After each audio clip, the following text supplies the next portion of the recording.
Yo, what is happening, guys? It's GM Cody. I don't know who's all watching. I saw Dell in the chat. I saw Purr in the chat, but I'm not sure if they're still hanging around. But hey, if they're not, maybe they'll come back around. And yeah, we're joined by a very special guest tonight.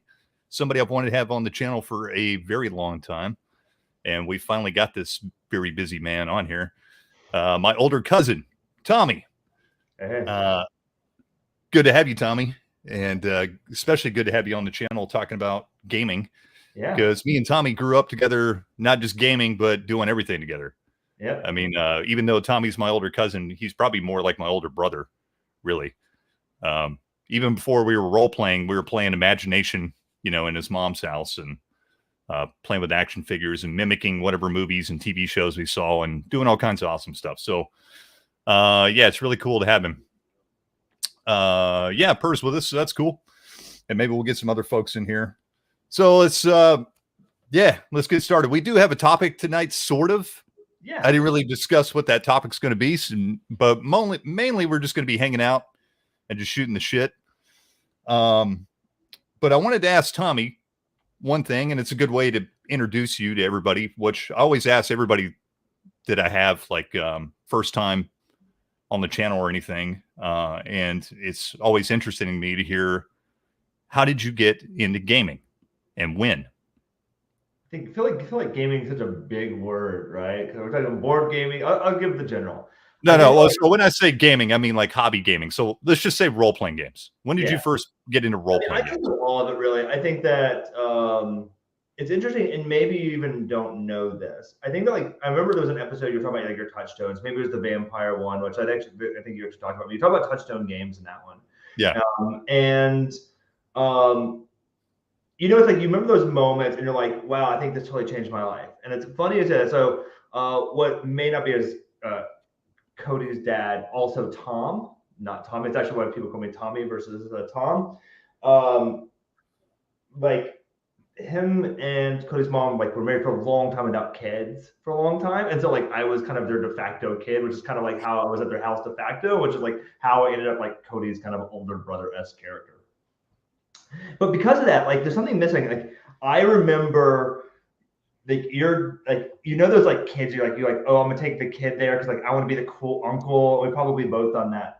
And I don't know if you know, but, like, your dad took me to see Empire Strikes Back on a re-release right before Return of the Jedi, which I think it just had its 40th release, and they actually took me also for that one. And I remember just, like, walking out of seeing this, like, the Star Wars movie for the first time. And one, I was like, I'm a kid, I couldn't piece all the stuff together. I never just seen A New Hope, so, like, I came in, like, the most serious of the movies, went to the next fun movie, and I just remember thinking, like, this is the thing I'm going to love for the rest of my life. It was like, I'm part of the 501st. I have a stormtrooper outfit. I remember just being, like, utterly touched by it. I think it goes into that, this kind of, like, that took me down this kind of, like, sci-fi stardom. Your dad was like the old school Tron, like arcade gamer kind of guy. Yeah. So he would do those kind of things. And like, I remember, like, he had like an Atari, and I'd go over there, and your father and I would play, oh man, what's that? Gauntlet. All night, like old school, not the good arcade Gauntlet, like the really bad Atari Gauntlet for a long time. Where I'm going with this is, like, you go through all this, and, like, I think at some point there's Zelda and all these other games that are like Touchstone's increase of kind of like what equals a role-playing game.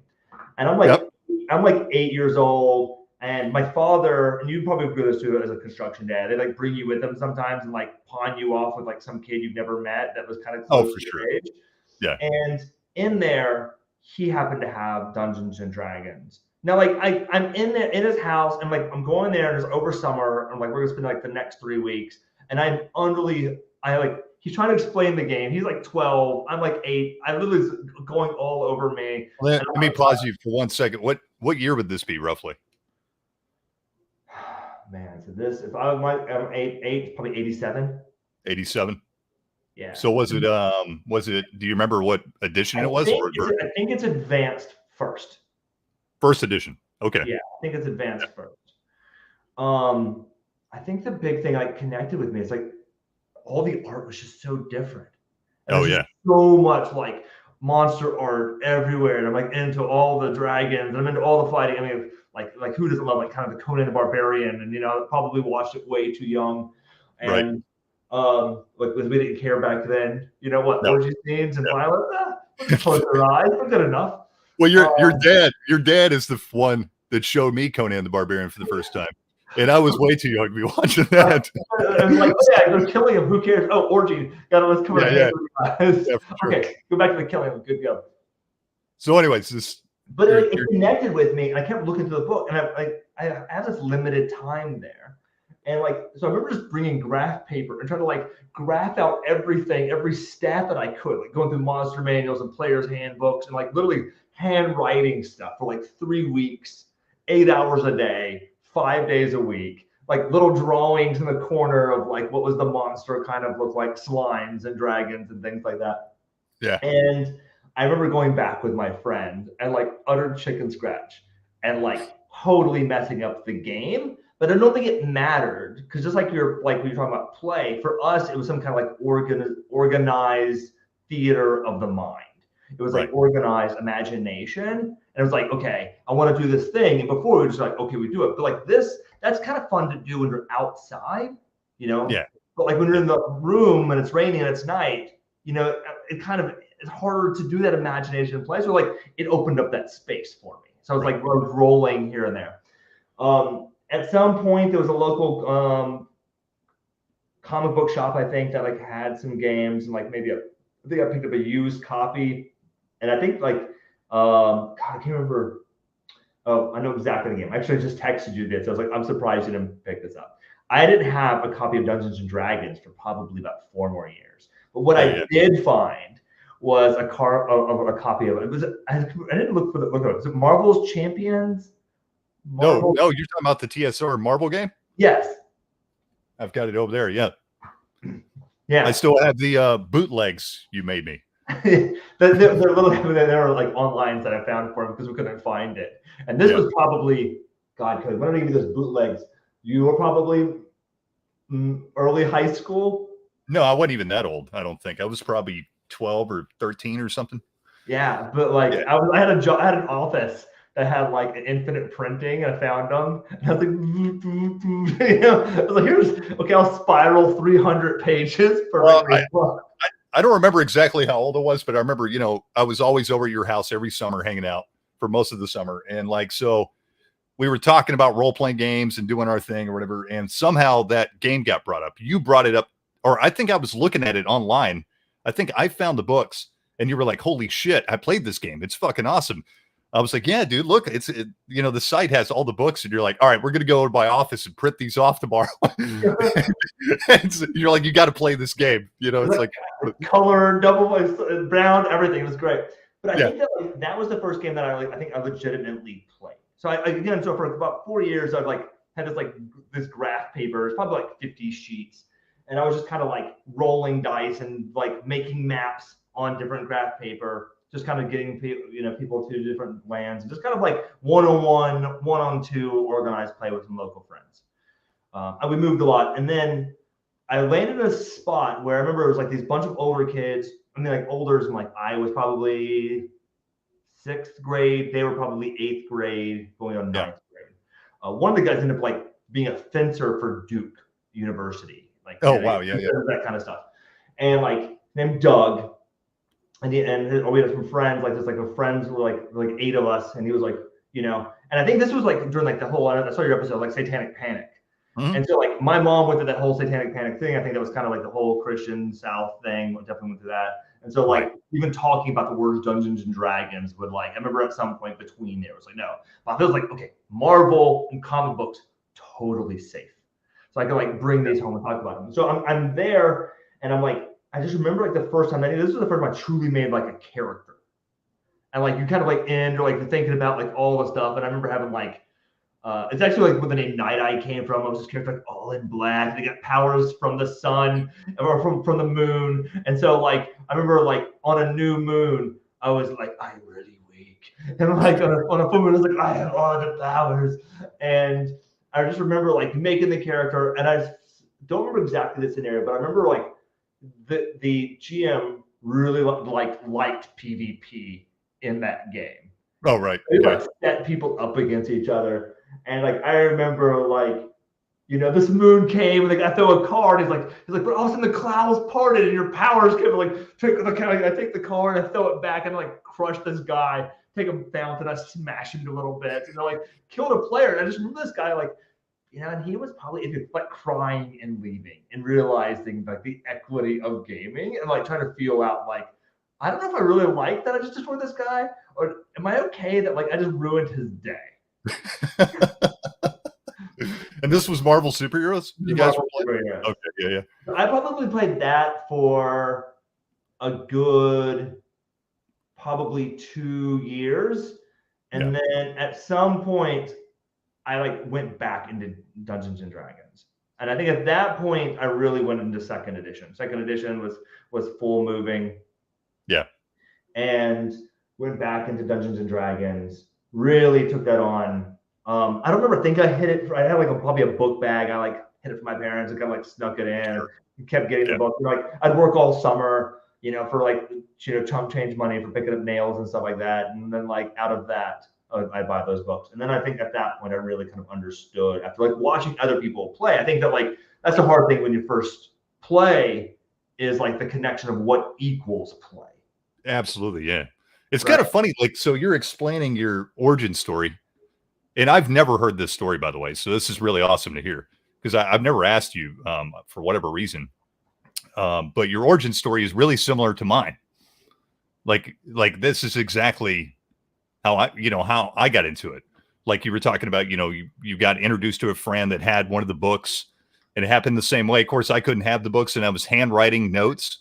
And all that stuff, like all the stuff you're explaining is exactly how it went down for me. So it's really funny.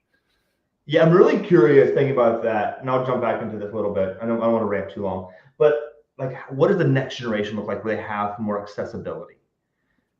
You know, and what does that accessibility equal in understanding what role playing looks like? I've been thinking about that a lot as long as I have kids. I think from there, I played Dungeons and Dragons, ran Dungeons and Dragons for a few years, a lot with the same group. And I think a lot of it like equals, I think, and I can't tell if it's Dungeons and Dragons or a mindset of youth, and I'm still trying to figure this out. And we'll definitely talk about that in kind of the topic, the good, the bad, the ugly of role playing.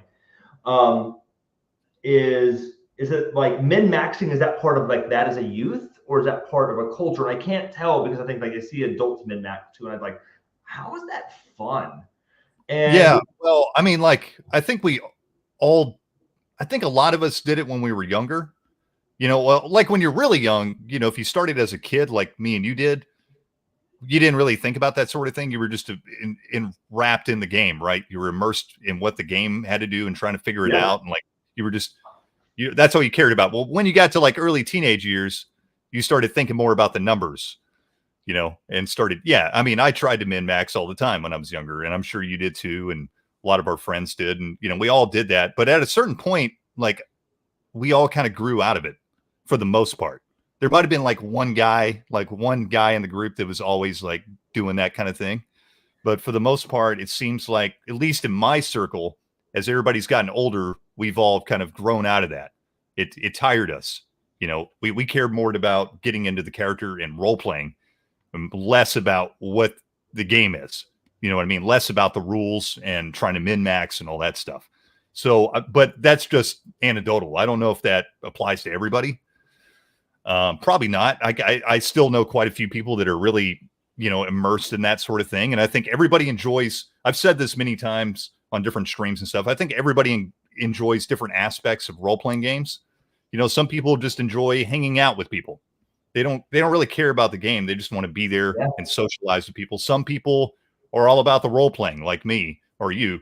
Some people are all about the numbers too. You know, there's still people at my table that like that. They like creating a character, making the best character they can, and seeing that character progress, you know, so everybody's got something different. So, but yeah, I'm not sure. I'm not sure if it's something that like most people grow out of.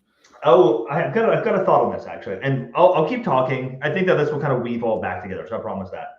And so out of that, you know, I think you mentioned this in an episode about vampire. I think at some point, like Dungeons, like Dragons, I don't remember. I remember something about the 90s change, and I remember if it was like all the super goth or something had happened where Yeah. like we all got this like very grungy. I think you mentioned this. I'm really into metal. Like so, like I really like got into like all these metal bands, and like everything was black, and like all of a sudden like Vampire the Masquerade came through, and it's interesting. I think that like in yours, you mentioned like you start running Vampire like you run Dungeons and Dragons, and at some point you realize how wrong you are in running Yeah. Vampire. And Right. Well, we didn't know, like we didn't understand that there was another way to play the game. We had a mindset. We had a certain mindset and a way to play, and we didn't understand there was another way to play. Well, I learned this about myself recently. I'm not good about like being told not to do. I'm better about being told redirection of actions that like meet your own moral code. And Sure. so what I realized with Vampire is it was battle, but it was like political battle and mental battles. It wasn't like swinging sword battles all the time. And I think that throws people off. But like, it's amazing how much flack Vampire gets. But if you just rethemed Vampire as Game of Thrones, during Game of Thrones hype, like it would have been like the greatest system, most sold game of all time, because that's all it was, right? It was just people trying to butcher each other. They just happen to have fangs. You can do different things with Vampire. Like we've played different kinds of themes of games, but yeah, overall it's about it's supposed to be about you being a monster but trying to retain your humanity. And that's part of it. That's the personal level, but there's also a social level because you're vampires and you're not really supposed to get along, but you have to get along, but you don't. So it's this, there's this whole like political structure that's part of the game. Like the political aspect of it is definitely part of the game. And you're right. It's funny because I was just talking to my friend today as we were going to the comic store about this. Everybody gives vampires shit nowadays. I don't know Everybody. Well, I mean, I kind of understand why, but I also kind of don't. I mean, I understand if you don't like it. It's not for everybody. But I definitely don't understand all the hate. Like people hate it and loathe it. I think it's too seriously, Cody. Do what now? I think it takes itself too seriously. Well, I mean, it does. But I think the other thing is, and I will be the first to admit it. There's a lot of World of Darkness players that take it too seriously. I think they're the ones that take it too seriously. You know what I mean? Well, you and people have a bad taste in their mouth. Vampire, right? Like, yeah. I mean, so Cody and I actually did some LARPing at Gen Con for a couple of years in a row, and like, not trying to be like an ass, but we were trying to inject more fun back into there because there's a lot of like people brooding and doing this. And so we go through and like really kind of like, hey, that person's saying this thing about you. And like, oh, that person's doing this thing you should know about, like literally starting shit just to kind of like rile people up and get some movement, because I think that they are really, really kind of too serious. And I think that's the problem about it. But going back, so Vampires, I think, taught me this kind of idea of like social gaming and mental and kind of how that kind of connects. And then I went back into, I think, some early college D&D, and like, I think like you, it's like we weave these things into ourselves. And so it's interesting, like, how do I weave this back into D&D? And that's an interesting one when you're in a group where you want the more social aspect role playing, and everybody is still stuck on the min-maxing. Yeah. So battling, and like that becomes an interesting dynamic of sometimes it works, and sometimes you really feel like a fish out of water, where you're just like, okay, I'm okay with like us talking about the court. I'm okay with like us breaking this down or solving the riddle. And it's like, what do you do? I want to attack the thing. So out of that though, Cody, I ended up like moving into it. So I think like, why did I stop gaming for so long? And I think a lot of it was. So so pause there for just a minute. You did actually like stop gaming for a while, right? I did, but I think a lot of it was I started doing a lot of MMOs. Mm-hmm. And so I think it was just filling that same void, like the early MMOs, like pre-Warcraft. Right. Yeah, we're talking like from EverQuest, Ultima Online, Azeron's Call. Yeah, exactly. I played some City of Heroes, played some Star Wars Galaxies, played actually my favorite fighting systems of all time. I don't think many people have played was Matrix Online. It had this like awesome, like you can move between like multi-battle people. And then like World of Warcraft came, and like everyone made World of Warcraft clones, and it like killed all the experimentation. All of a sudden, like all the role, I'm not saying all, because I think there's probably a whole big role playing groups and things like that. But I think a lot of the early ones were about like the connections and role playing the story. Well, that seemed to alter. I'll say this about early MMOs, like they forced you to socially interact with everybody. You know what I mean? Like you had to, otherwise you could not, you would get nowhere. Like in EverQuest, like original EverQuest or any of those games, Ultima, whatever game you're playing, you had to interact, you had to socialize, you had to work together. And in doing that, it kind of created a natural role-playing experience, Yeah. And I remember back then, like a lot of people started getting into, like, there were real role play servers. People would just hang out and just like they were role playing their characters and stuff. I played Star Wars Galaxy as a stormtrooper. I went to one server, and I literally walked around and checked people for spice. And literally, if they had spice, I would arrest them. If they ran, I'd kill them. And then I'd give boons out that like if they follow the law, that then they could use sometimes with other stormtroopers later on. So it was like I role played this, like it was such a blast, and like no one had thought anything of it. It was great. Out of the MMO thing, I think that everyone moved on to Warcraft, and I tried it, and I was just like, this is okay. Mechanics are fine, but like, I think this is like where I talk about like min-maxing a little bit. I think that like MMOs are one of the faults of min-maxing. I think that, or the increase or validation of like what equals min-maxing. I think people come a lot from that space, and the replication of that space and back into a role-playing game equals this thing. I need to get this gear so I can level up and go to the dungeon, to go get more gear, to level up and go to the different dungeon, to level up and go to the other dungeon. There were definitely min-maxers before MMOs, like, totally. Because me and you are of the generation, and it probably everybody here in chat, to be honest, because most of the guys that hang out here are older, your age or older. Yeah. We all started playing before the advent of MMOs, but there were still min-maxers back then. But this newer generation that grew up with WoW first and then came into role-playing games, they're more so, I noticed. Like when they come to the table, they expect WoW. They look at it as World of Warcraft and less what we looked at it as initially is just another avenue to, spur our imagination, which is. When did 4th edition come out? Do you have a date for that? Off the top of my head, I think it came out in 2008. Okay, so it's about that same time. Oh, yeah. I asked about that because when we played, I think this is where we can start moving into the topic, weaving, and I'll weave back my stuff later, is it was all theater of the mind. We had tabletop, like miniature games, which are like tactical and you like go murder yourself. And then your roleplay game, you may have some figures, but most of the time, I don't remember growing up with many figures. It was like pen and paper or some like whiteboards or things like that, but it was such theater of the mind. And at some point, and maybe we just couldn't, maybe we were kids or we couldn't afford figures, honestly. So it's like, I don't have a dragon, so, well, there's no dragon, right? So just think of the dragon. And at some point that changed. Yeah. And like, everybody's got to have a figure. Everybody's got to have a whole, like everything. And you go through with it. And I remember actually when I started getting back into role-playing games, and this is about, I think just, I went through 3.5, left for MMOs. I remember 4th edition trying it and thinking it was dog shit. And then I think I left for a bit, and then I came back a couple years later when Pathfinder was like when the Pathfinder Society stuff. Gotcha. Because I liked 3, and so I was like, okay. So I moved to Florida for a couple of years. I'm from Virginia. I moved to Florida for a couple of years. I'm like, oh, I didn't know anybody. It's like, let me go see if I can find like a local gaming group. Maybe go and meet some people that like hobbies like me.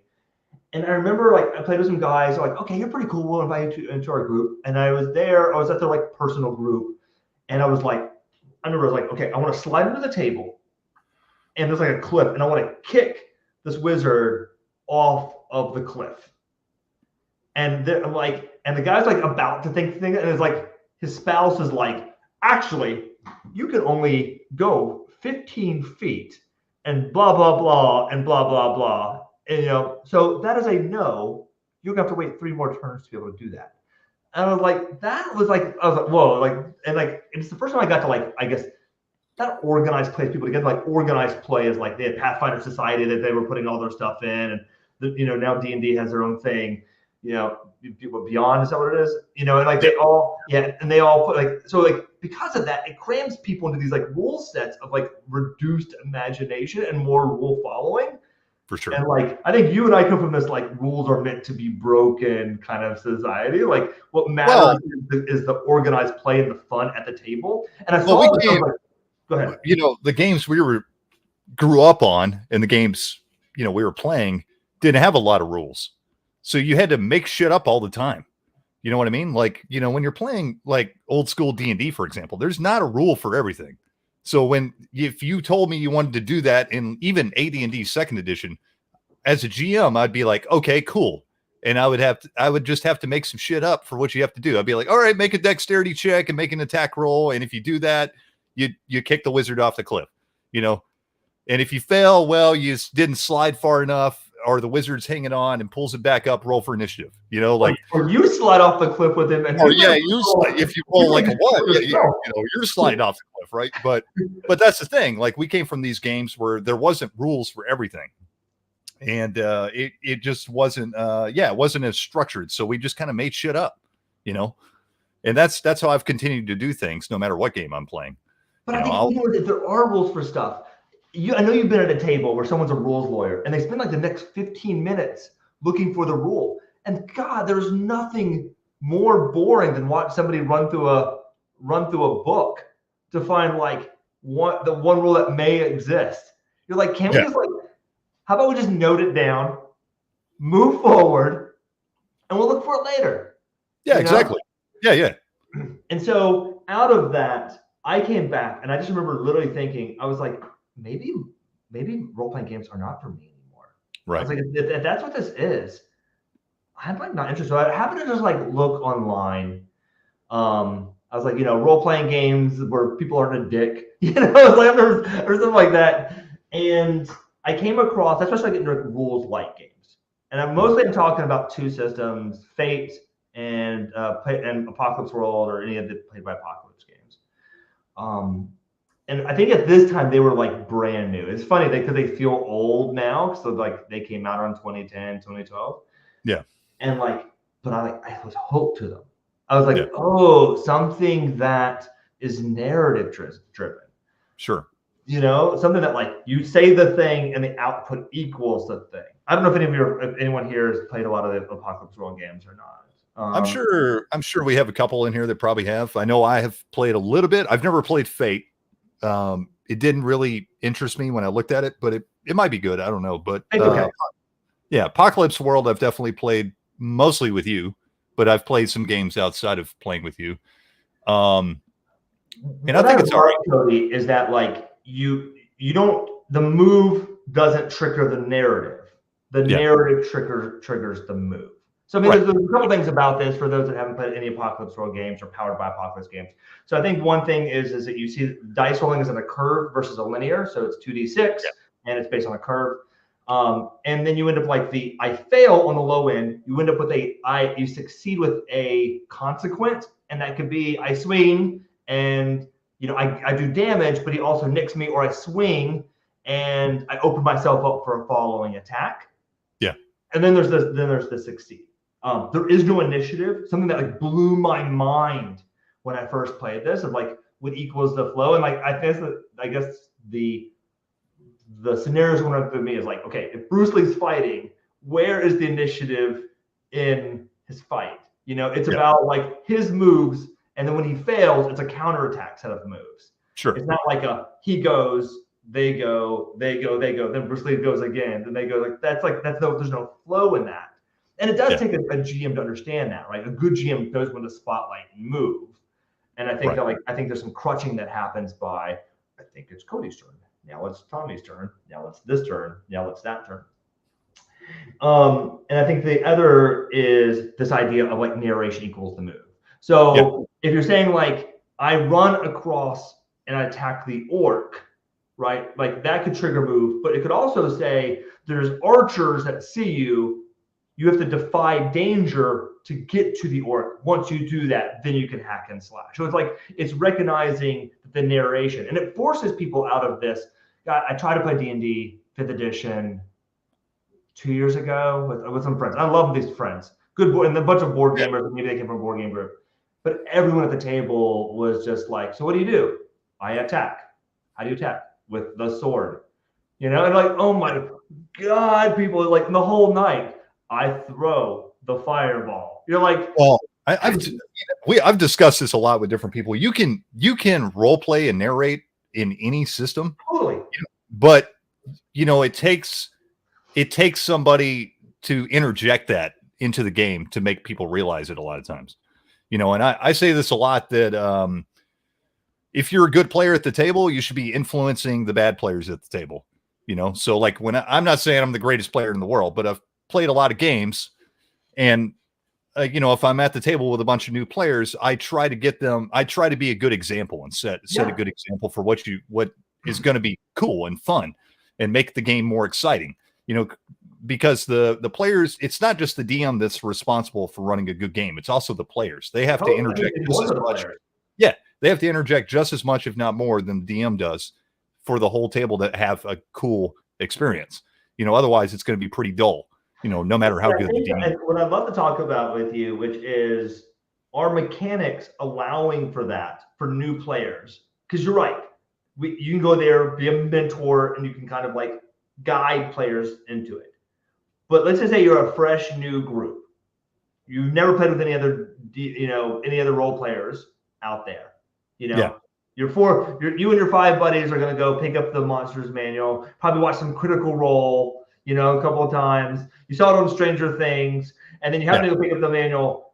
Is the thought initially to role play, or is it to just run it as if you would the things that like Dungeons and Dragons, or like something like an MMO? And I think like that's the problem, is the narration of the game starts off from a very board gamey the RPG. I think it's more of a G than on the G side. And you have to find those methodologies or people to coach you into the RP versus the vice versa.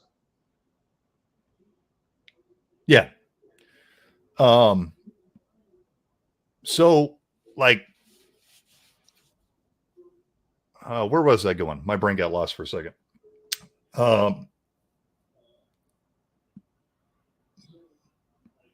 Sorry, I blanked out completely. Yeah. So you can, you definitely have to have good players as well as a good DM.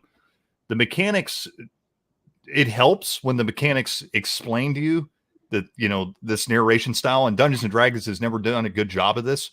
We were talking about Vampire the Masquerade. And I think, even though everybody shits on Vampire the Masquerade was one of the best games that explained that storytelling and narrative experience. And in fact, it kind of changed a lot of people's minds and the entire zeitgeist of, the role-playing community as to what, role-playing games could be. Yeah. So yeah, you're right. D&D injects a bad, it has a bad example. Now, luckily, it's not like me and you or a lot of the guys here, that first got into gaming and we didn't have any examples. We just got the books, and maybe if we were lucky, we had somebody that kind of knew how to play, but that was not the case with me. Like all I had was a monster manual, and that's it. And I was like, okay, I know this is a game. And then eventually I found the other books and everything, and I had to be the GM because I figured out, oh, you have to have a referee. Okay. This, I kind of read the example of play. I'm like, okay, there's a referee, and he kind of explains the situation. Okay. It's imagination. I know how to do this. So I just had to figure it out. And then eventually I found other people that played and saw what they did. And that's how I learned. That's how I learned not to just be a player, but be a DM, is do it myself and watch other people. Nowadays, it's a completely different experience, right? We've got Critical Role. We've got all these YouTubers. But the problem is, I don't know if they're the best example. I think they're horrible examples. Yeah, they're horrible examples because that's not how people really play. They're putting on a show for money.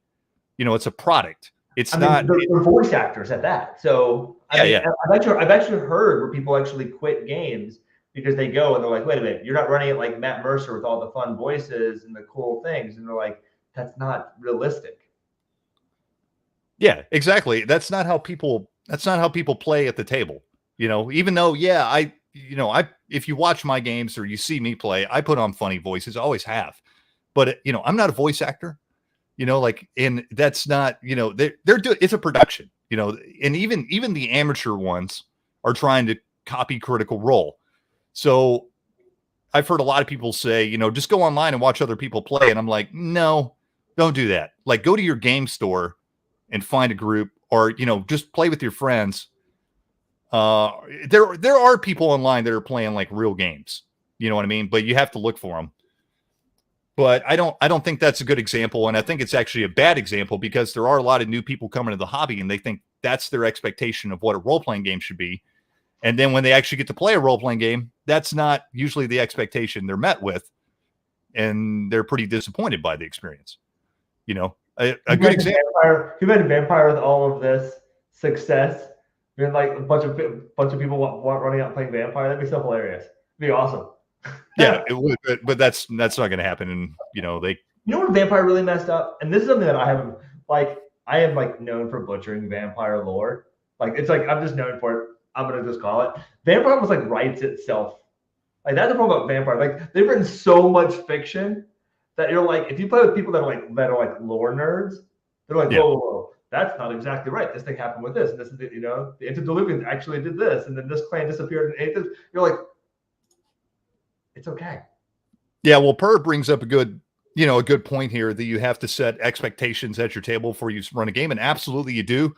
But sometimes it's hard to set those expectations, right? Even though now I'm aware of it, because I have a good example of this. I don't have a face-to-face group anymore, but I had one going a few years ago, like up until about a year ago, and that lasted a few years. And they were all new players except for one. And one of those players was my neighbor, and he had never played Dungeons and Dragons. He wanted to play, and he heard that we played, and he was like, dude, that sounds awesome. Like, I've always wanted to play. Can I play? I'm like, sure. So we played, and, he was not having that good of a time. I could tell, he was one of these video game guys. He wanted to play it like a video game. And then he realized that it's a different experience, and he enjoyed that experience. And then he approached me after the game, and he was like, can you be more like Matt Mercer? Because that's what we really need in this game is, more of a Critical Role experience. This is literally what he told me. And I was like, dude, I'm not Matt Mercer. I'm Cody. This is how I run a game. If you don't like it, I hate to say it, but you probably need to go find, another group or start your own. Because I'm not going to change, I'll change things as far as like, what you want to do in the game, but I'm not going to change my style of running a game. You know what I mean?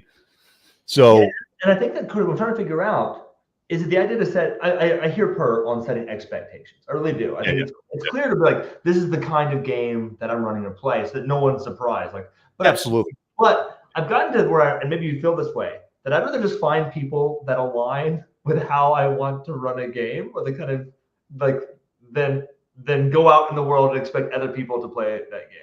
And maybe that's maybe me as an older self. I'm saying maybe it's selfish, but I'd rather like, I want people that want to be a storyteller.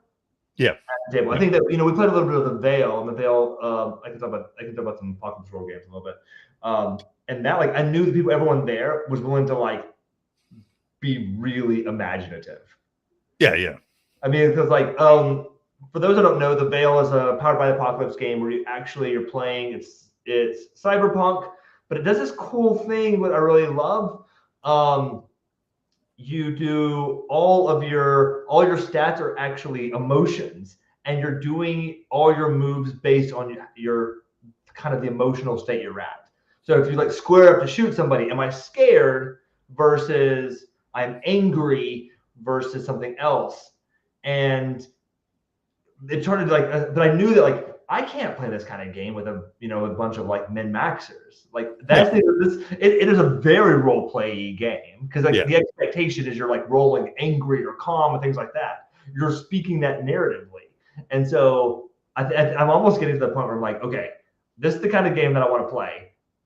Okay, I know about like 8 people that play this game with me. Are any of you interested? Okay, can any of you make it? And that seems to be where I'm heading. And like going to the game store and just like popping in and playing games, maybe something that I'm less interested in these days, because I just don't know the expectation and am I going to meet it? And No, I absolutely agree with you. I do not just randomly go to the game store anymore and play with people. Now, back in the day, you played back in the day, you played with whoever you could find. Like, so that's why we put up with all these shitty people. Do you And to be remember when honest, you and I, was it, the name, was it Deadlands Rail Wars? yeah. Rail Yeah, Wars. you and I like showed up to a random, like a Mhm. random gaming store, and they were playing it. We're like, can we play that?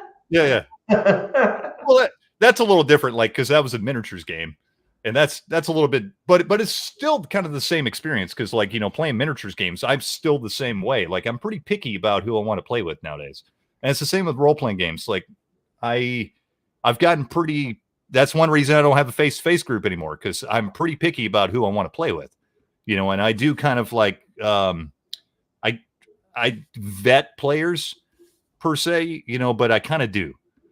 I want to know a person before I'm going to role play with them. I can pretty much judge about how they're going to be as a gamer just by talking to somebody. And hopefully, I mean, that's not always the case, but in recent years, there's been many times where I've had to just tell players, I'm like, look, are you into this experience we're having or not? Because I don't want people there wasting everybody's time and wasting my time. I want to have a good time. Like, I don't have, like you and all of us as adults, I don't have a lot of free time. So I want to maximize that as much as I can. So yeah, I am pretty picky choosy about who I want to play. Now, luckily, playing games on the internet now is pretty awesome, because I've met all these awesome people like here in chat, and I can, and I know what their qualities are as a gamer. So I can be picky and choosy and be like, hey, I'm going to run this game, and I can just invite these people. I can be like, okay, I know this guy's going to be good for it. This guy, and this gal. Do y'all want to play? So that's pretty cool, but that's not the same as playing at in person at a table. And it's a lot harder. I think it's a lot harder actually to find people in person to play with than it is like online, obviously. And it's, of course, playing in person is a much better experience. You're not going to get the same experience playing online. It's fun, but it's not the same. There's something there that's not quite, not quite as exciting, right? And you've been playing a lot, Cody. What systems are you playing, and you feel like people are kind of attaching themselves to? And what part of those systems are you finding they're attaching themselves to? Like, as far as the community as a whole? Yeah. Well, I don't hang out in like the mainstream gaming community. So I don't know what everybody else is playing out there. I just live in my little like universe, and I just talk to the people that like the same things. Of course, I mean, there's other people in this community that play different types of games, and me, I like all kinds of things. Yep. But I mean, obviously D&D 5th edition, as far as like the broader whole, seems like the big thing around this area that people are playing. And I'm sure that's still like the most popular role-playing game. But for you, what are you mostly playing? Me? Right now I'm playing Old School Essentials, which is literally just a redraft of basic Dungeons and Dragons from 1981. So it's basic OSR? It is, absolutely. Yep. And then I'm running Prowlers and Paragons, which we have the writer of Prowlers and Paragons here in the chat. It's a superhero game. Very cool. It's a D6 dice pool system. Very narrative. Very cool. It's probably actually my second favorite superheroes game of all time. Okay. It's very, very good. And then the other one I'm playing is I'm going to be starting a Dune game, of course, which you may or may not be playing in. So yeah, I want to play, definitely. Yeah. So, and but I haven't started that game yet. And what system is that using? It's the 2D20 system by Modiphius, which I'm running those games, the superhero game and the D&D game, but I'm also playing in a Star Trek game, Bear the Gen X GM's Star Trek game. Okay. So that's the only game I'm playing in. I rarely get to play anymore, so it's been awesome to actually play in a game. That's been a lot of fun. Yeah, I'm interested because I think what I'm looking for, and I'm glad that someone's making these systems. I'm finding that there's not a lot of systems out there that are being made. I was surprised about it. That's the one thing I think there's a lot of games, but it seems it's people feel very safe right now. And they're not well, there's a lot of stuff there's a lot of stuff being made. The unfortunate part is everything is just a fucking D&D clone right now. You know, I think the OSR thing is awesome. You know, like I've been a part of that community since its inception, since it was like, you know, a sperm. I've been part of that. But the problem is now it's like before the indie role-playing community, they were pumping out all this cool, interesting stuff and new products and totally new things outside of Dungeons and Dragons. But now it's just all D&D clones. Now that's it. You're either playing D&D clones or it's like the big game companies are just making IPs. They just pick up IPs of everything. So it's like Star Trek and Star Wars and, you know, Blade Runner and Alien, those are cool. Or it's, you know, it's Dungeons and Dragons 5th edition. It's one of those, right? And like, that's basically it. That's like that's what you have. That's your offerings now. You know, back when we got into role-playing games, there was all kinds of crazy shit. There was fucking Rifts, and there was like, you know, Castle Falkenstein, and just all these weird fucking games with their own unique setting, and Shadowrun, right? Like it was just like all this crazy imaginative nonsense, and it was awesome. And you don't have that anymore. You don't have this like really like strong, like powerful creative force in role-playing games. Of course, that's not just, I'm rambling, but that's not just like in role-playing games. That's in everything, right? Like in music, in movies, we're seeing it everywhere in all media.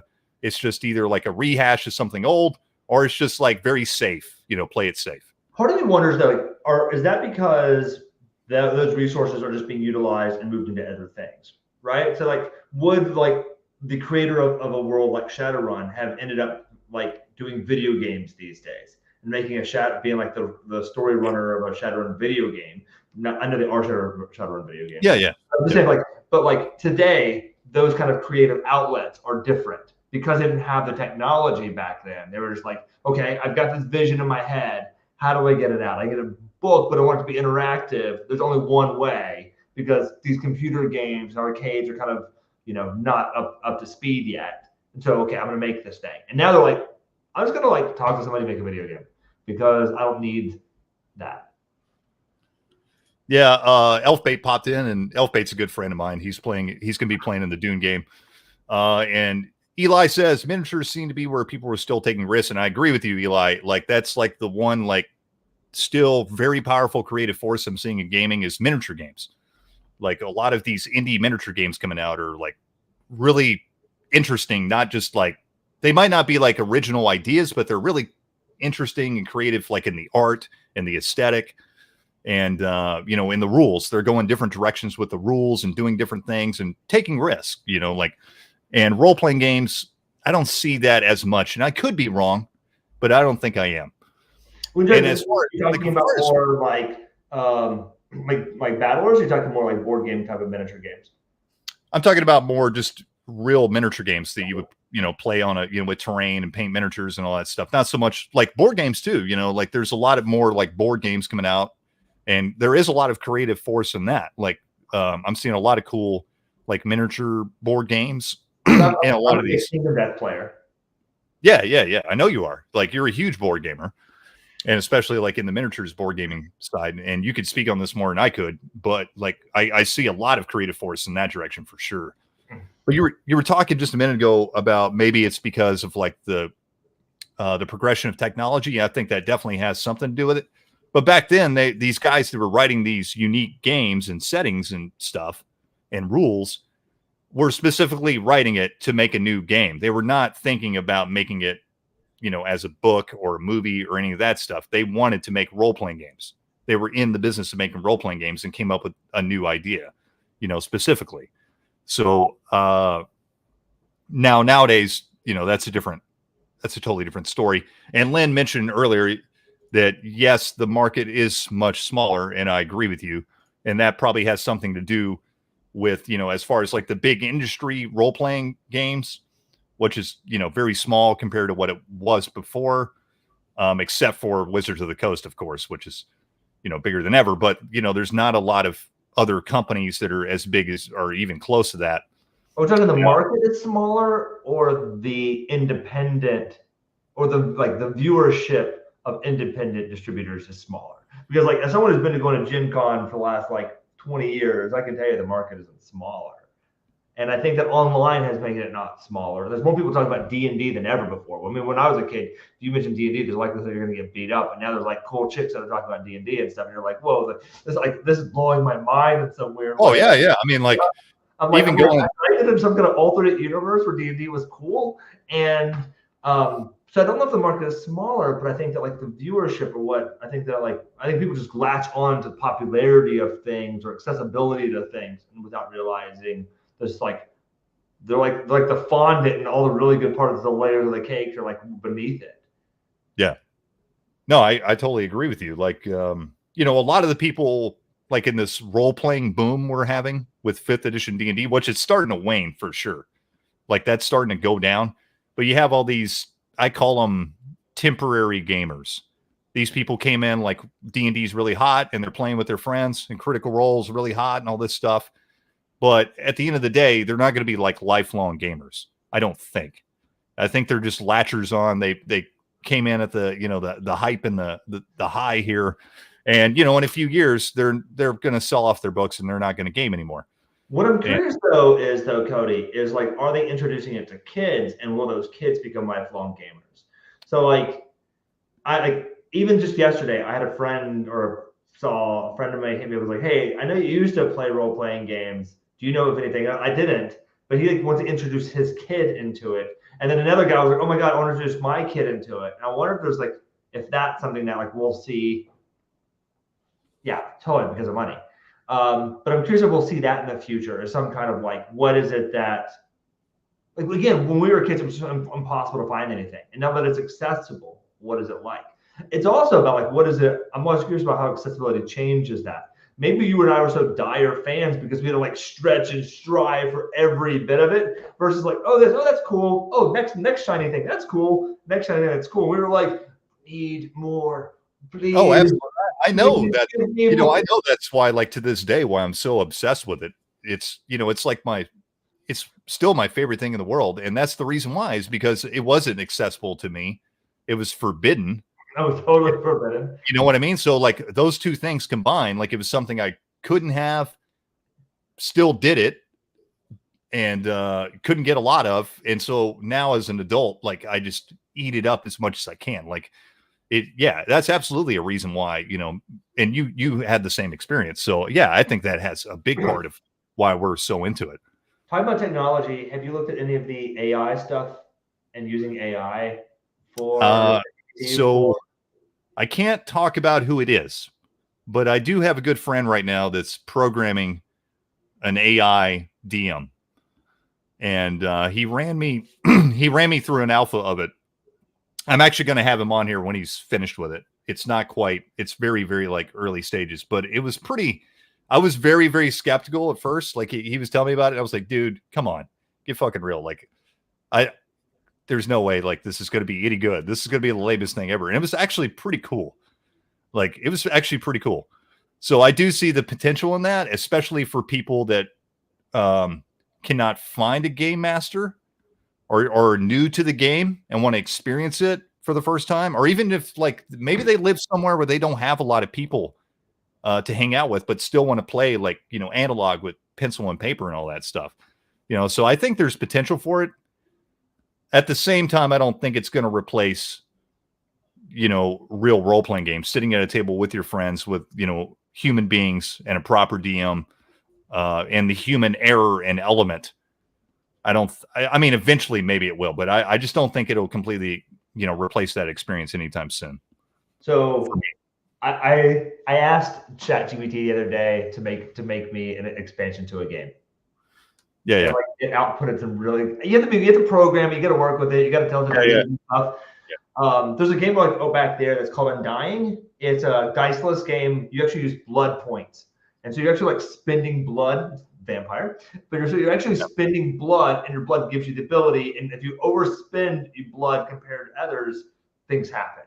And so just spend blood. And so I like it because it really pushes this button. I was like, maybe I should try running, but like the character creation is kind of limited. And so it's like, what happens if like I had the clans and disciplines And so I can like expand this. So I have the character, but like they're in a clan. What does those clan moves look like? And then what do different discipline moves look like? And maybe even generational moves look like? And then what are MC moves that you can put against them?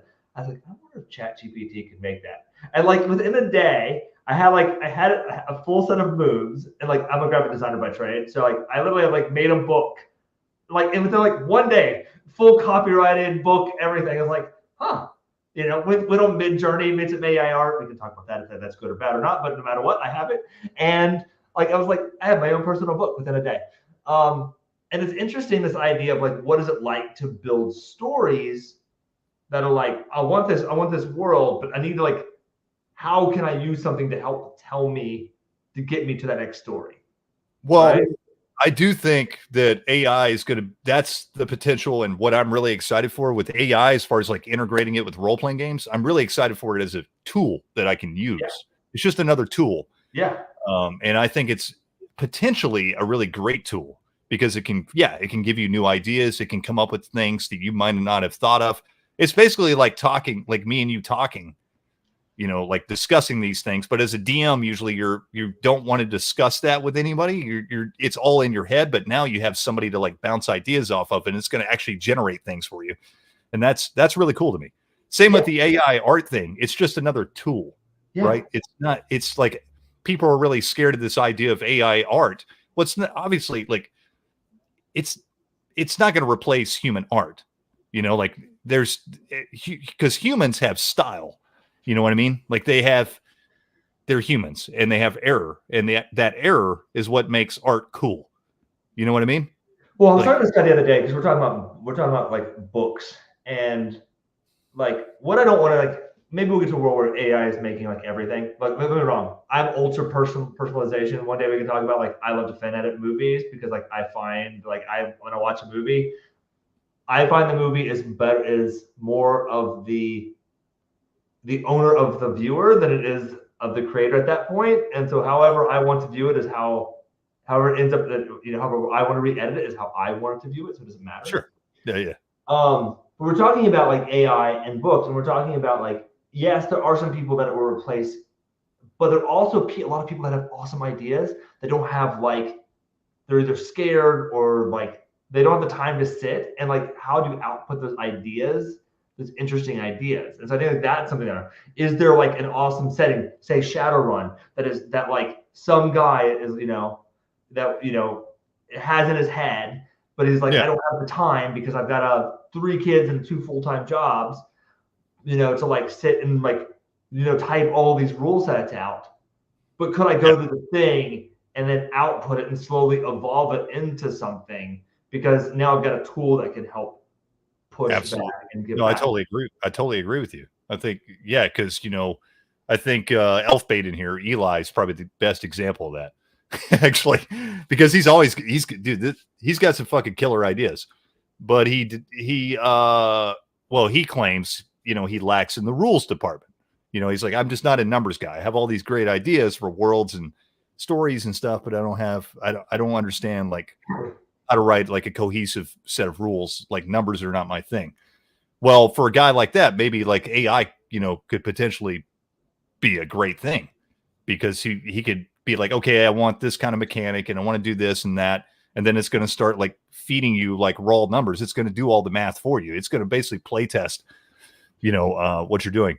Leonard, have you ever asked it? Like, I'm curious about what a world, like I want a mechanic that does this with a mechanic that does this and a mechanic. I want it, and like maybe it outputs a new, like, oh, it does this. Like, it's a total new system that never existed before.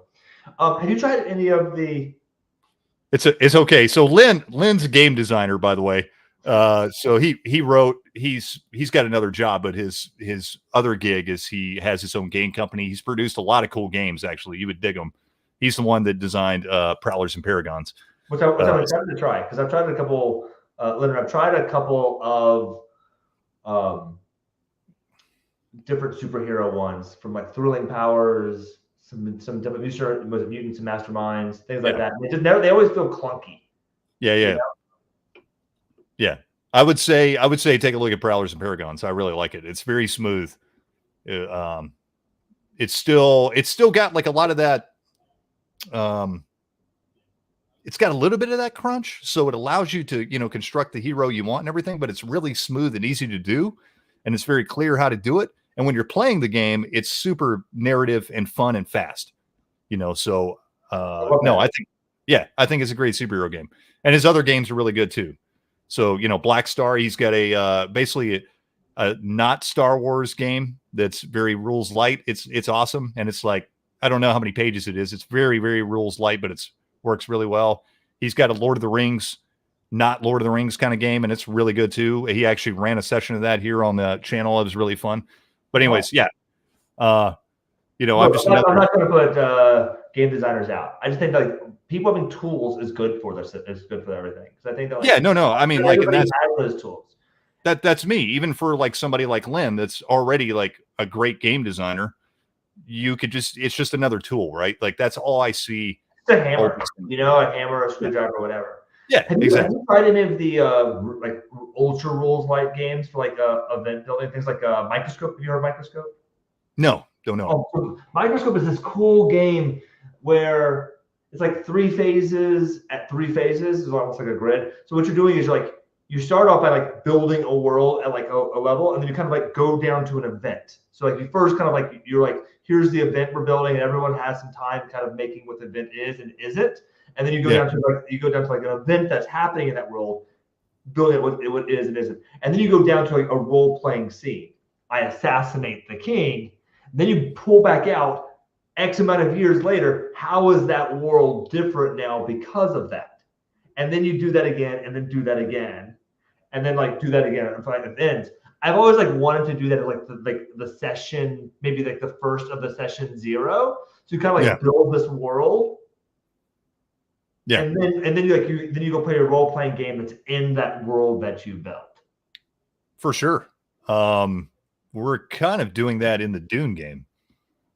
So like I let what you're missing out on most of it. But basically when I said I was going to run this game and I got everybody into the Discord, I was like, okay, I let them and me, we all cooperatively made our own like Duneverse. They told me who their noble house was, what their home planet was, what kind of, what was their commodity.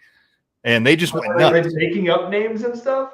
They made up everything, dude. It's crazy. Like they made up, so now like the game is going to be based on this jungle moon that like orbits this gas planet. I mean, they've got this whole elaborate thing. Like they're going to be harvesting this super fruit that could be used for medicinal purposes and also just as food.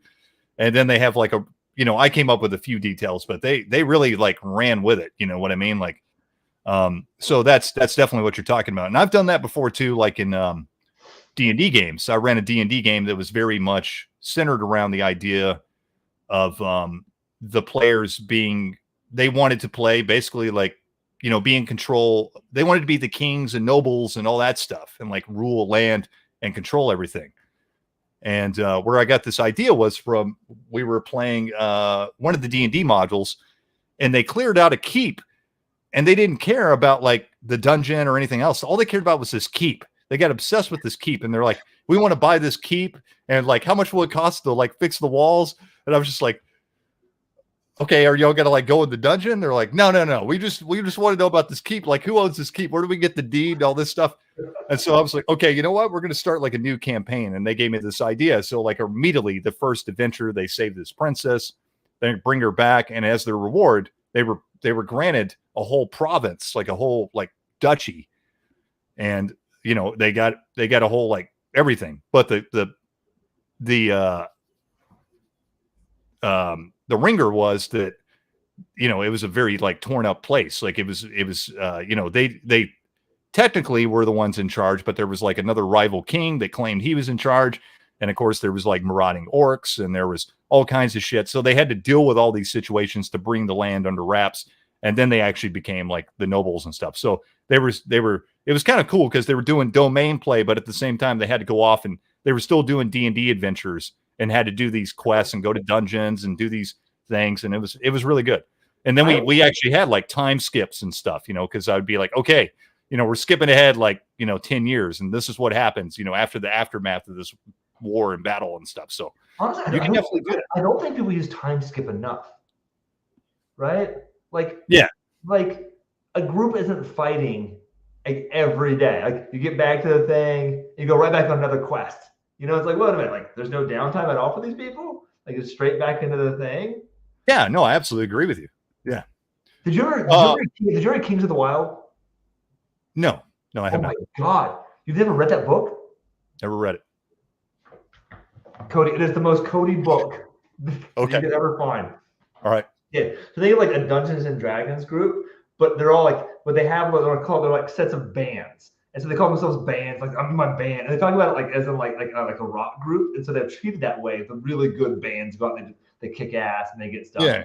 Yeah. And so the book starts with this like one guy, and he's like, you know, he's working at like a local station, kind of as like a guardsman. And someone comes visit him, and you find out that like he used to be like the greatest band to ever exist. They were called Kings of the Wild, you know, and like everyone, there's like a stereotypical thing, but like these guys are now older. They're like in their upper 40s. They're going back into like, oh, my back's hurting kind of stuff, you know, like your hair's falling out kind of stuff. And it is like great because it's just like visiting, like what does a group look like 30 years after their prime, they're asked to go do that stuff again. Oh yeah. I think you would love that book. And by the way, it's like the most humorous book. Like I've actually read it some because I've actually laughed out loud while reading it.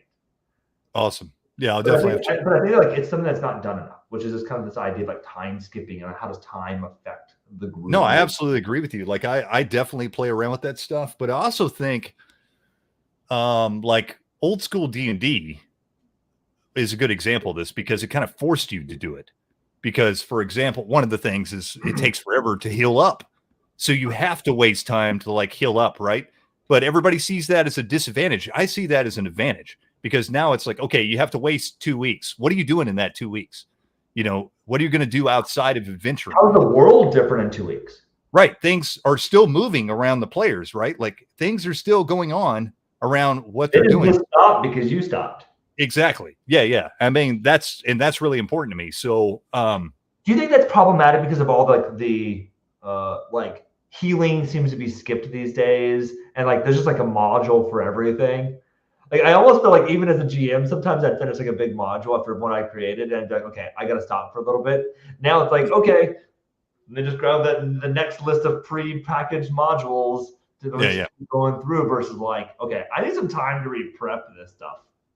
Yeah, no, absolutely. Yeah. I mean, I've never been a modules guy ever. Mainly because I couldn't afford them.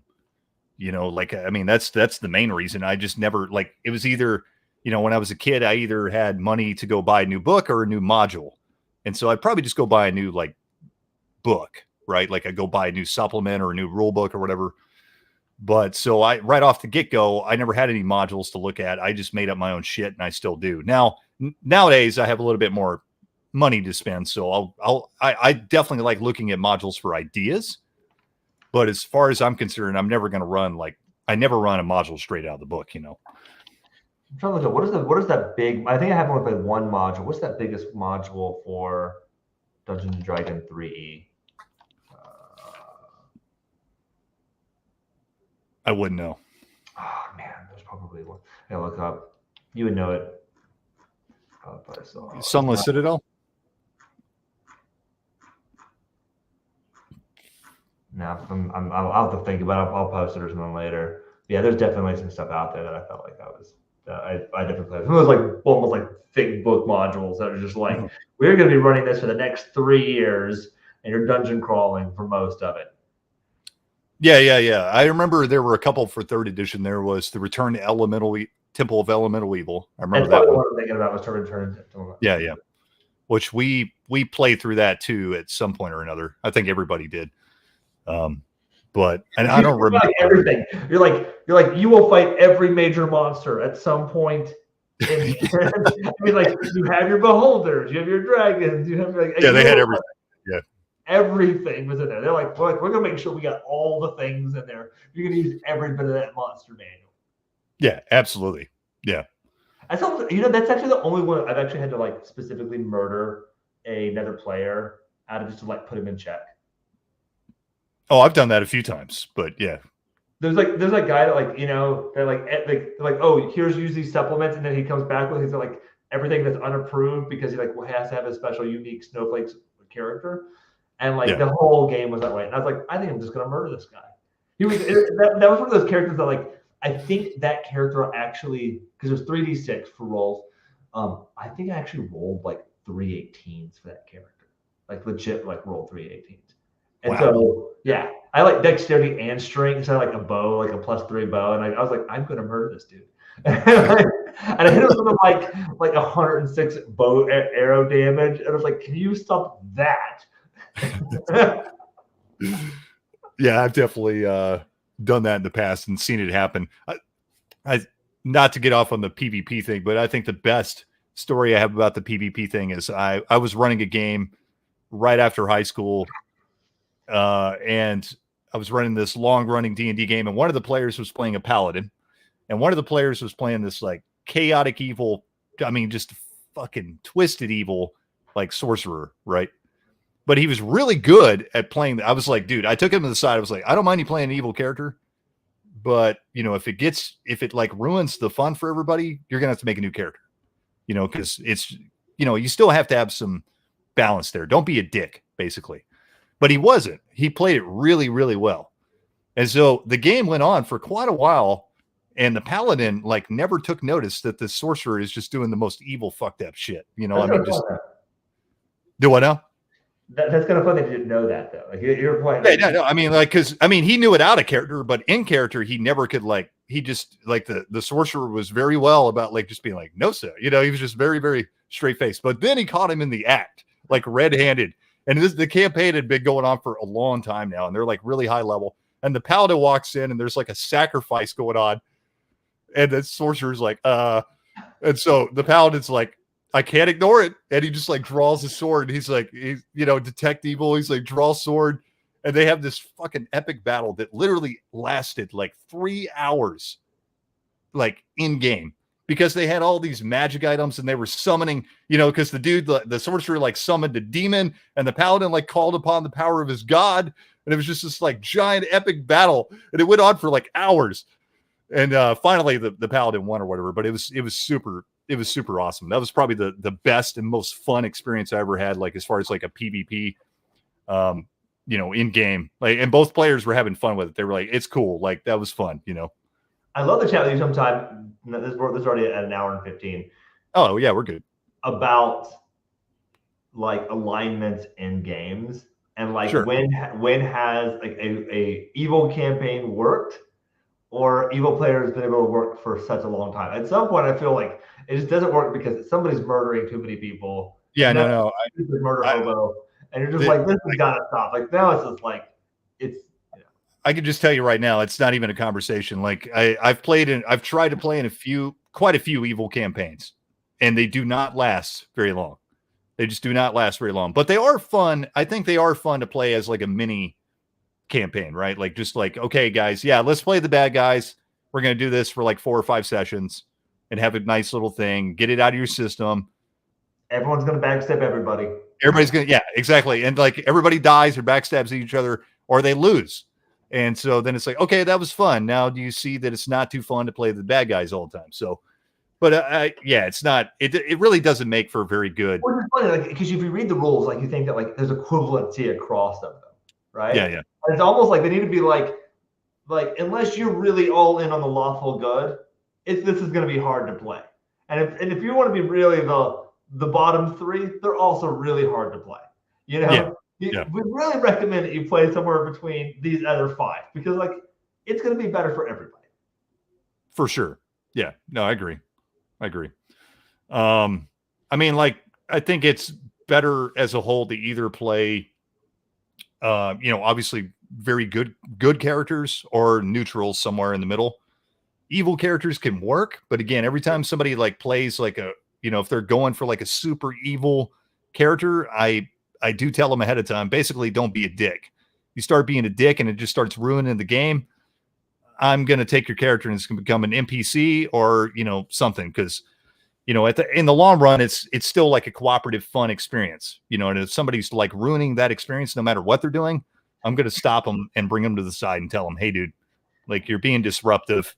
Like we need to change something up here, you know? Maybe that's why I stopped liking the more like, local store kind of like games or things like that. It's because when you go to those or any of like the pre-done events, it's not about it's not about the full group. It's about like your uniqueness. It's not like these are friends that are all trying to help each other or a group of people under a unified cause. It's like I'm here to show my own unique Snowflake self, and I'm like, and I want to make sure that I'm, the one that like in the end, I don't care how Cody does. I care like about how my character does. And like that's kind of a big fuck you, man. Like we're here together. We're both part of this story.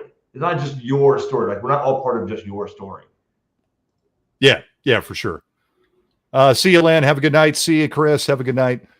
No, for sure. Like I think part of that has to do with when you're playing with people that you're familiar with and you're already friends, it's easier to work together as opposed to strangers, you just met at like just randomly at the game store.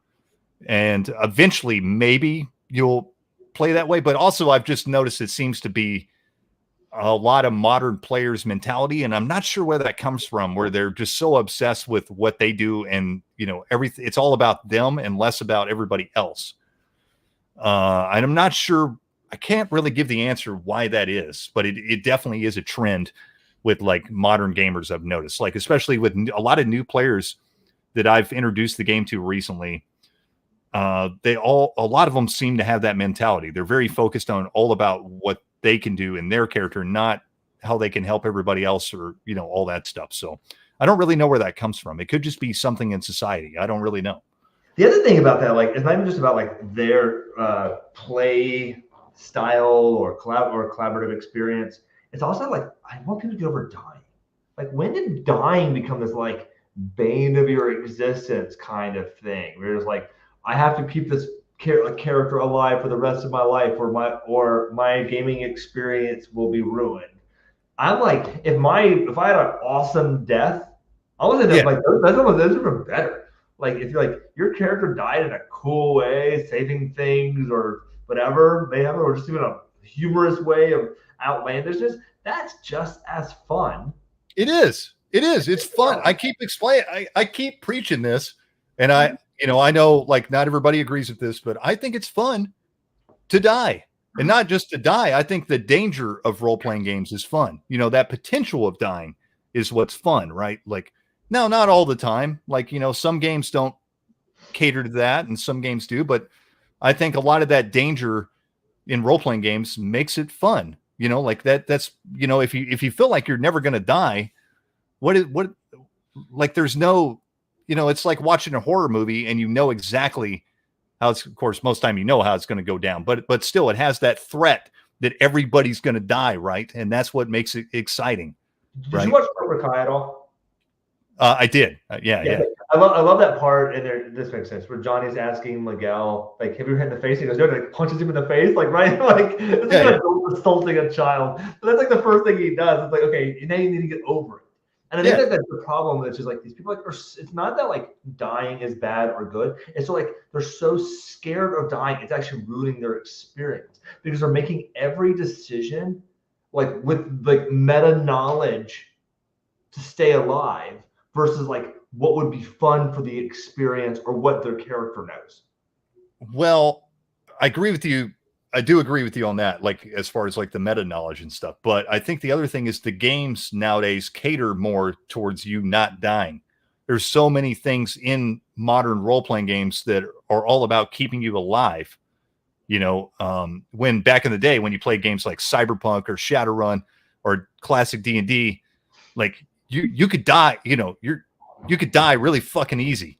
You had to be careful, but that really like created a really interesting sense of play. It also, going back to the cooperative experience, it created more of a cooperative experience because you realized this was a deadly and dangerous place and world. And so you had to work together to make it work. You couldn't do it by yourself. Shadowrun's a funny one for me. I don't know how Shadowrun is for you, but like Shadowrun is one that will kill you in like one move, but you go to pick a lock and you roll like 8 times. You know, and you're like, why am I rolling like 8 times to pick this lock? And you're like, Yeah. I mean, that's a whole nother. and you're just like, you kill me in like 1 roll, but to get to this door, it takes 8. I cannot comprehend. You know, and I always felt like that was Shadowrun for me, which is just like, what it reminds me of? It reminds me of like Tolkien and the way he writes. And like the battle is like 1 paragraph, but he's going to talk about like the language to Rivendell for the next 45 pages. It's like the same thing. It's like, we're going to go through this hallway and it's going to take us all session. But the battle at the end of the session will be like 5 minutes. That's probably probably pretty accurate. I mean, like I talked about Shadowrun a lot, but so Shadowrun's one of those games that like I really love the setting. And I've said this many times. Everybody, I'm just repeating. I repeat myself a lot. But anyways, Shadowrun, I love the setting. Love it. Never liked the rules. There hasn't been a Shadowrun rule set I like yet. I have actually, so Dungeon World, which is a Pocket World game, there's a supplement that is Shadowrun for it. I should send it your way because they make it a rules light Shadowrun. I'm curious. Because then you can use all that knowledge. Yeah. On it, whatever, or just find a setting and then just rewrite it. I mean, I mean, I've thought you could use. There's all kinds of systems you could use for it. Like I've thought of the D6 system, and you could, there's Savage Worlds. There's a lot of different things you could do. And I've ran Shadowrun. I ran it not too long ago, and I just kind of ignored a bunch of stuff. You know what I mean? Like, because the basic mechanics are fine. And I just told everybody up front, I was like, look, like we're gonna play Shadowrun, but all this stuff in the rule book, just forget about it. Like, I'm just gonna run this game the way I usually run a game. So, and just didn't really worry too much about the rules. Of course, it worked pretty well because the players didn't know the rules anyways. So it was fine. You know what I mean? Like, because I was the only one that knew the rules anyways. But talking about that, I think we were talking about that earlier. I love when players don't care about a rule's exactness. Sure. Yeah. Like I love that. I love when it's like, let's flow. I think I always get off when it's like, okay, let's stop. Like we talked about earlier, like just rules lawyering. Like it's just not needed. Like we're here to have a fun time. Like what matters is the story. And like if this is part of the story, let's just keep the story moving. Yeah. Like, you've seen me GM. I will totally run with anything. The chaotic and the more chaotic, the better I'm willing to roll with it. Like it's like, oh, that's where we're going with this. Okay. Like I don't know. I don't know about you, but I find that fun as a GM to be like a little bit on my toes. Like a little bit. Oh yeah, no, absolutely. That's totally how I run a game. Now I will say we kind of differ a little bit because I still like to play a game. I still like having rules there, and I try to stick to the rules pretty close, but at the same time, I will bend them if it's good for the game. You know what I mean? I don't mind like bending them, or I don't mind ignoring something to make a more interesting experience. And if somebody comes up with something or we're doing something, I'm just going to be like, okay, you know what? Fuck the rules. Like roll this, do that. This is what happens, but at the same time, I don't want to just play. We're not playing improv theater. We're still playing a game. Like that's still one of the fun parts about it. Like I still want to play a game at the end of the day. I can't tell where I'm at, Cody. I think I'm starting to head toward almost improv. You are. Yeah, no, you definitely are. Yeah, no, for sure. I mean, like that's your like style for sure. And it always I think it always has been, to be honest. Like you've always been that way. And that's cool. Like everybody's got their own way of doing things. I'm actually somewhere, like if we had like a spectrum, right? You would be like, this is the storytelling spectrum, and this is like the rules lawyer spectrum. You would be like almost all the way over here, and I would be like pretty close behind you. I might be like over here somewhere, like in the middle of the middle. Because I like a very story driven game. I like a very narrative game. I like everybody to interact and role play, and I want the players to drive the game as much as, if not more so, than what I'm driving the game. You know what I think it is? I think in the end, if I look back, and maybe as we get older, it's like I barely remember the rules unless I felt like they were so handled badly. But I do remember the stories. Oh, for sure. And I think like that's why. And it's like it's not that I don't care about the rules. It's in the end I want to make sure that like everyone goes, that was a pretty fucking awesome story. You know, like that's what I want. Like, I hate that you like time was the reason why you couldn't keep coming for for the sprawl or the veil, because your character is this like gumshoe that like lived in a world of gumshoeness and saw everything. I remember like you saying like I forget you had there was a girl and you're like, yeah, but I picture her as an older lady in my veil, and I call her Amanda. She's like, no, my name still calls me Mandy. Like, no, I don't care. It's Amanda. Like live in this world. I like loved that. What I wanted was the end to be like, that was pretty fun. Like that was kind of cool. And I think that like that happens more in good story and collaborative Yeah. story. And so that's why I Yeah. wanted to get up. It's like, and also just like allows me to let movement happen. And I think that sometimes, I feel like too many mechanics kind of force them. So I always just question that portion.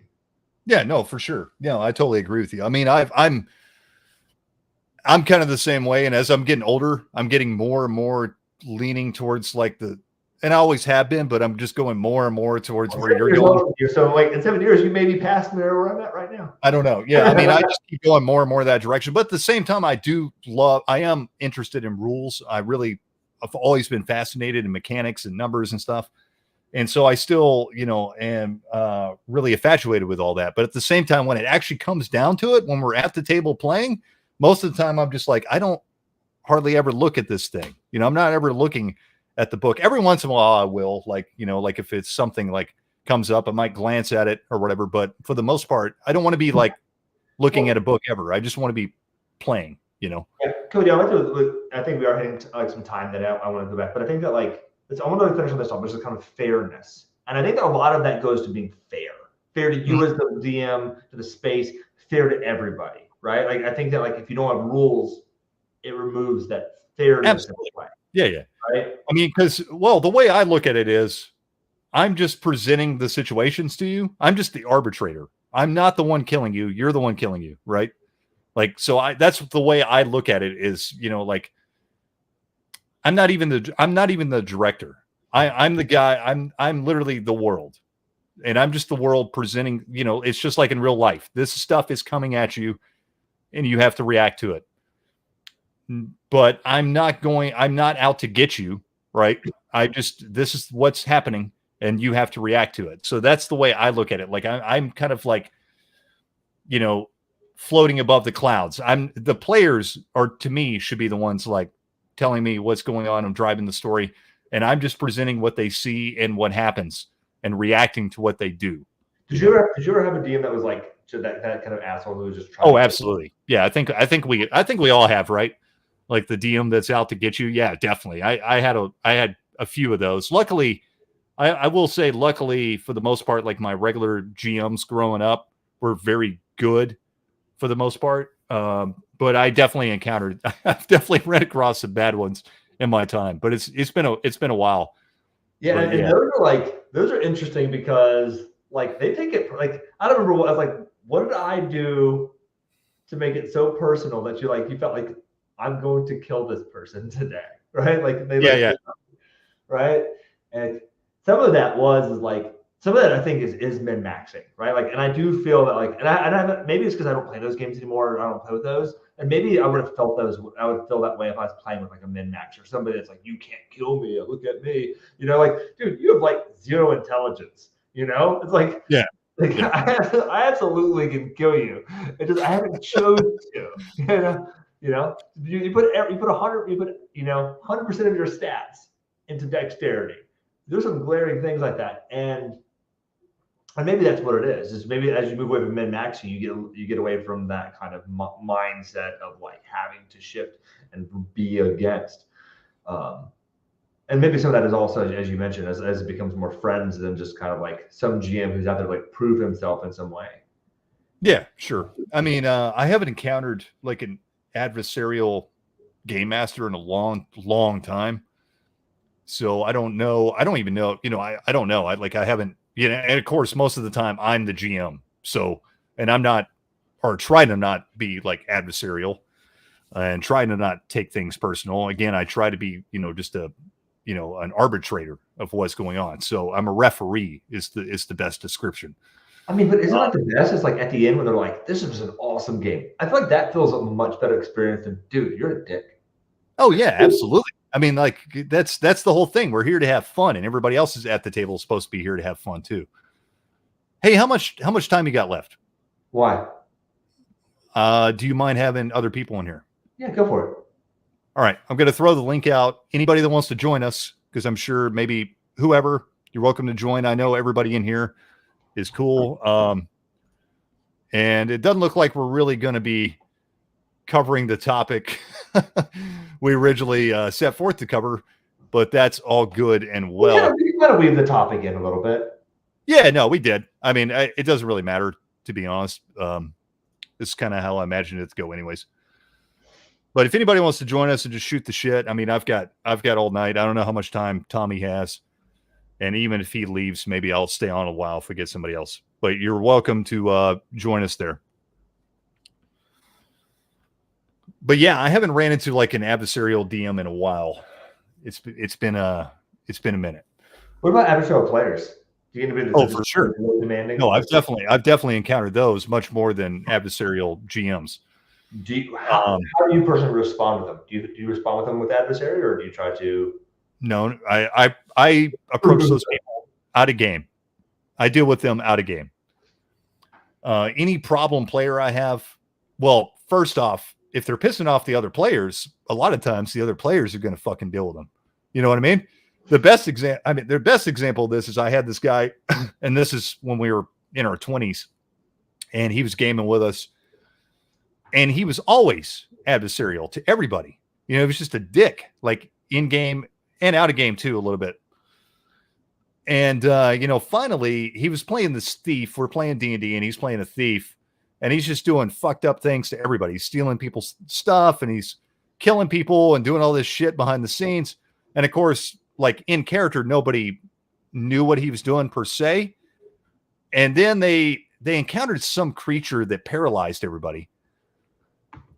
And he thought he was the only one that wasn't paralyzed. And so he was like, well, I'm going to slit all their throats.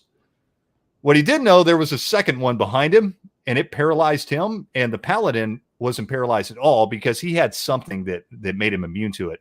And so the paladin's like, tricked you, bitch, and just like, struck him down right there. And that was the end of it. And so, yeah, I mean, like that's a good example. A lot of times players will just take care of it themselves. But if they're being a trouble player, I'll just, I'll deal with it after the game, if they're being disruptive or whatever. Hey, what's up, dude? How you doing? What's up? Oh, not too good to bad. have you on the channel. It's first time, long time listening. Yeah, absolutely. It's good to have you on. Yeah, we're just shooting the shit, man. I hear. Oh yeah, are you talking about adversarial DMs? Just adversarial players, DMs, either. Just kind of like people that don't view it as a collaborative experience. I've been very fortunate, and that's never really happened. I think in my time, I've never had that issue. Eli, have you ever had adversarial DMs? I had adversarial players, because I'm mostly the GM. Yes. Adversarial. If I can make my mouth work, adversarial. Can we sound it out? I've done that. I just got done helping my wife install a garbage disposal, so that was fun. But I've run into them, I'm sure, but probably back in the days of yore when I played with a wider array of folks. So that's what it sounds like, Cody. That same kind of thing. I think it's when we were playing with like not friends, and we were trying to just like begging for people to play with us. You're like, well, also like the adversarial DM thing, I encountered more when I was younger, and I think that just comes from experience. And so, like, if you stuck with being a GM after you get older and you're going to stick with it, you realize that nobody's going to play with you if you stay that way. Yeah. So you grow out of it, just like you grow out of a lot of things. I mean, I've run into some GMs that were kind of dickish in other ways, but not necessarily being adversarial. Like, sure, it's like, all right, so you're one player is getting all of the fun and all of the joy, or your own NPC is taking all of the credit for everything we're doing. I've definitely seen that, Eli, where like DMPC. yeah, I've definitely Yeah. seen DMs like in love with their PC they created, and like they did like bring them with them to have them and to do the funny voice and to make them do all the things. And like, do you need us anymore? Or are you just gonna like you run the NPC? You know, Yeah. Yeah, we can leave. but Well, not only that, like I've seen a lot of GMs that like want to tell you exactly how the game's going to go. Like they're just like they're telling you everything. You know, Yeah. like oh they're yeah. just completely like over the top narrative about like And so you And walk into the inn and you go over and you talk to the to the serving wench, and then she directs you to her father, and you have a conversation. I'm like, all right, when do I get to do something? Yeah. I've encountered that a lot. I had a Uh, friend who that's how we yeah. thought the game was supposed to be run. I mean, we're like, dude, no, Sean, no, don't. Yeah. I think I've had one where he was like, I think one session almost was like in game was like 3 days. And I think we started at 8:00 and it was by 1 a.m. I'm like, dude, I'm falling asleep. I was like, he's like, no, just a little bit more. I'm like, find a spot to stop so I can go to bed. I'm exhausted. I've been up since 4:00 in the morning. Yeah. It's easy though when you're grooving on an NPC though to you have to remember to like let the players, because sometimes you're just having too much fun as a GM. Yeah. You're just like, Yeah, for sure. And if the players aren't going to like say anything, I've run into that as a GM where I'm on a roll and the players are just like, it's Oh like, yeah. Well, no, I they're mean, just, like, they're just eating it up. You know? Yeah. well, I was talking about this the other day. Everybody here knows Shauner, which I like. Yep. Shauner. He's a cool dude. Like I have no problem with Shauner or anything. And I think a lot of what Shauner talks about is good stuff. Like everything he talks about is basically like the utopia of what we all want in a role playing game. But the reality is, most of the time, that's not going to happen. So, like, what Eli was saying, yeah, we would all like the players to be driving the game as much as possible and be in character all the time. And, everybody's talking in character, and it's just like this beautiful cooperative storytelling experience. Unfortunately, that's not the way it goes most of the time. You might, if you're lucky, you have one guy, maybe two in the group that are really doing that. And the rest of them are not interacting as much. You might have some people in between, but, not everybody's going to have the same, play style or interactivity. So that's just not going to happen. So yeah, you as a GM, I strive to it. Of course, I'm not always successful in the heat of the moment, but I strive to just give the players enough information as needed. I try to drive the game as much as is needed, and I try to let the players drive the game more. And of course, that's not always the case. A lot, like Eli said, a lot of times, I'm just like, okay, you're in this town. Here's what you see. What do you do? I'm And then curious about like now that we're getting a lot of play where people aren't either in person or you see a lot of stuff that's like no cameras on. And I was thinking about what you said about like being up all night and you're like, I'm tired, I need to go to sleep. But like if usually we run a lot of that based on like just in body language and indication. Okay, I see how things are going. I see someone's excited about this. Like keep moving with this. But if everyone's cameras off, like I feel this is like, and maybe just I don't play those. I'm just thinking about that. Subsequently. Yeah. How would you read that at all? Like I can feel like because I'm tired. Are they tell. there? Like they like in a different room getting a snack, and I'm going on this like epilogue. Like, you can tell. Can you hear me snoring? Yeah, I mean, one of my players will nod off and we'll know he's gone because you can hear his breathing change over his mic. No camera on. But we're cameras off because I mean everybody has cameras, and I've tried to get people to go camera on, but I can't force people to. Unless I hack their computers and make them go on. But there have been times where I, as the GM, have been on camera, and I'm like, "You guys can be on camera or not?" Because you may have noticed I talk with my hands a lot, so that's a lot of my GMing styles. I'm the monster. But, I mean, if we're at a table, I'm half the time I'm not even sitting. Yeah, same here. Me too. But yeah, this guy will trail off, and like one time he trailed off and he didn't fall asleep. Then we heard him banging around in this kitchen in the background. We're like, dude, you're up. What are you doing? Oh yeah, just a second. Oh, sorry, am I up? I'm like, yes. If you needed to, I needed to check on my dinner. I'm like, well, say something, man. I think the other problem Yeah. with being remote and often off camera is it excuses people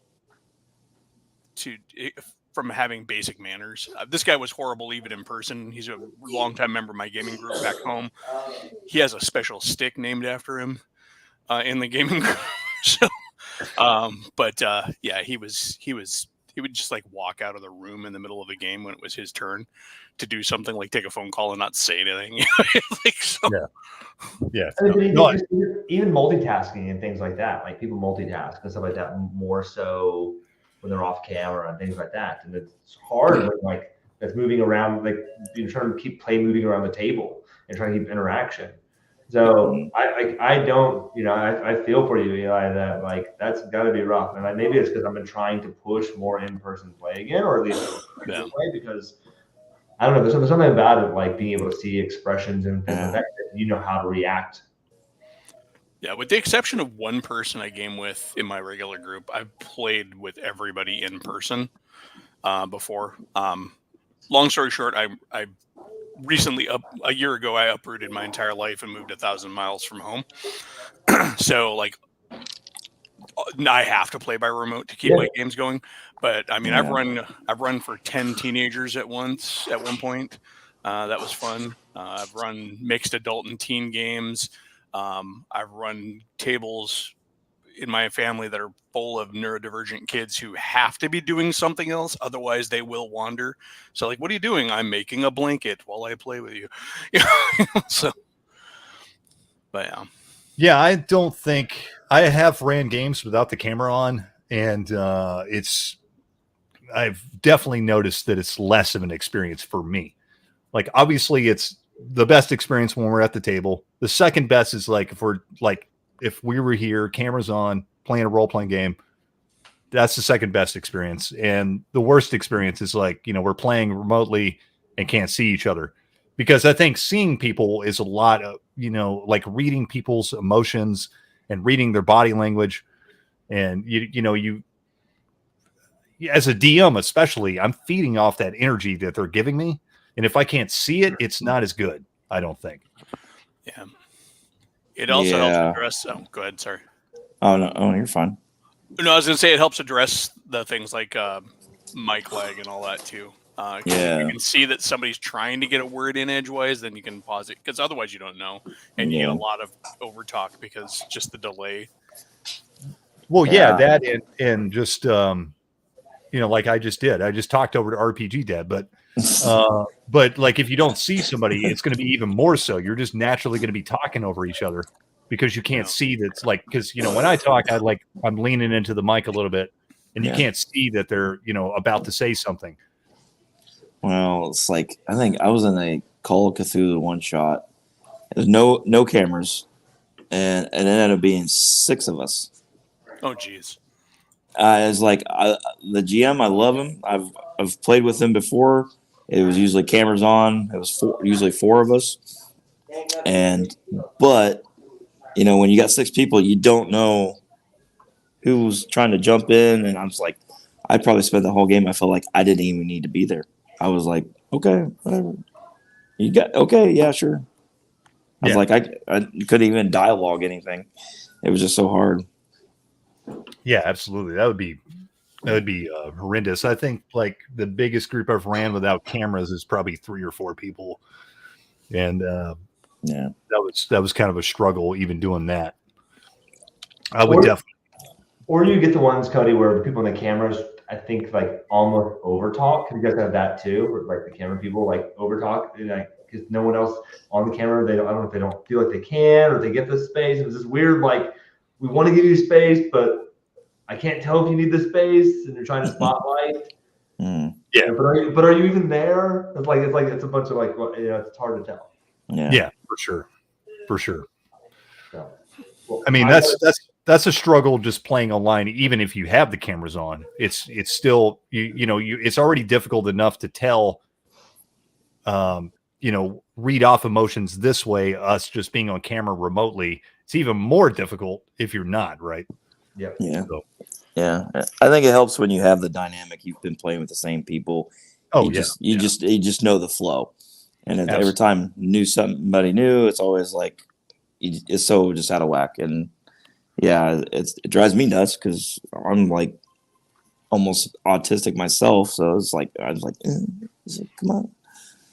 I don't agree with you, Phil, because there's also private messages.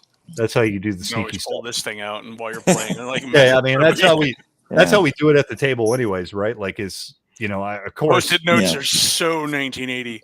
Yeah. I mean, I still have people like passing me notes. Oh man, I love like passing it out. I have a lot. Everyone looks at you like, what the fuck? is Yeah, going on? I mean, in the past, I've gone so Mm. far as like, hey man, help me in the kitchen with the pizza. Yeah. Oh, absolutely. Well, I used to be a smoker. Obviously, I vape now, but back in the day, I'd always have to step outside to smoke. So when I was DMing, I'd be like, "Hey, I gotta go take a smoke break," and it's whoever was doing the sneaky shit would be like, "Oh, I'll come out with you," like Yeah. they can tell me what they're like. All right, dude, this is what I'm gonna do. I'm gonna fucking backstab that dude while he's sleeping, take a shit, whatever. Did I a lot agree. of that in Vampire LARP. It was Oh, like, for "I'll sure, go yeah, out and yeah. smoke. I go, hey, what's up? Oh, Yeah, I yeah. want to do this. I'm like, okay. Yeah, I had to make the unfortunate choice to ban sneaky side conversations at my table years back. What happened?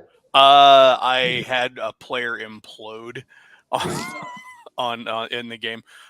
It was just a bad mix of personalities, but it just became one of those things where. So we had one player who was playing a sneaky character. He actually told me, he even told all the other players, my character is an agent for the High Elf Kingdom out in the human world, trying to see what's going on, what the skinny is, since the High Elves have been kind of pulled back for so long. And so he kept in downtimes, and when they'd go to town, he'd be like, oh, I'm going to go off shopping. And then he'd start, message me all the stuff that his elf is doing. And, I'm going to go pass a letter, go to the Elven Quarter and pass a letter on to have it sent back. And another player just wasn't okay with that. And it was the two players, really. I mean, we had one player who was just wrapped up in his own stuff and just couldn't deal with the secret scroll stuff at the table. And so we just kind of had to adopt. I'm like, your character can have secrets, but they're secrets that everybody knows about, and we'll just role play to them, as opposed to being like actual secrets. Mhm. And there is some benefit for that, because if you know what the secrets are for the other players, you can actually work that into your role play. Like if you know that the other player is hunted by the king, you're like, you can kind of just groove off it when you go to the town and there's like a whole bunch of kingsmen. They're like, "Oh, you're in trouble, man!" You can like have fun with it. So it's ended up working out a lot better in my experience than when we used to do all the notes. Because first of all, I don't have to deal with keeping track of that stuff and like, oh, I lost a Post-it note. Shit. Yeah. What was the name? I think it was something said earlier, right? Which is like about expectations. Like as long as everyone's expectations, if it's sneaky or not sneaky, but as long as it's consistent and fair, Yeah. we're talking about Yeah. that, right? Yeah, we just made it to where like you can have secrets to your character, but I'd prefer if there wasn't any keeping secrets from players. And my players were really good with that. They're really good at separating in character knowledge and out of character. So that just was the best solution.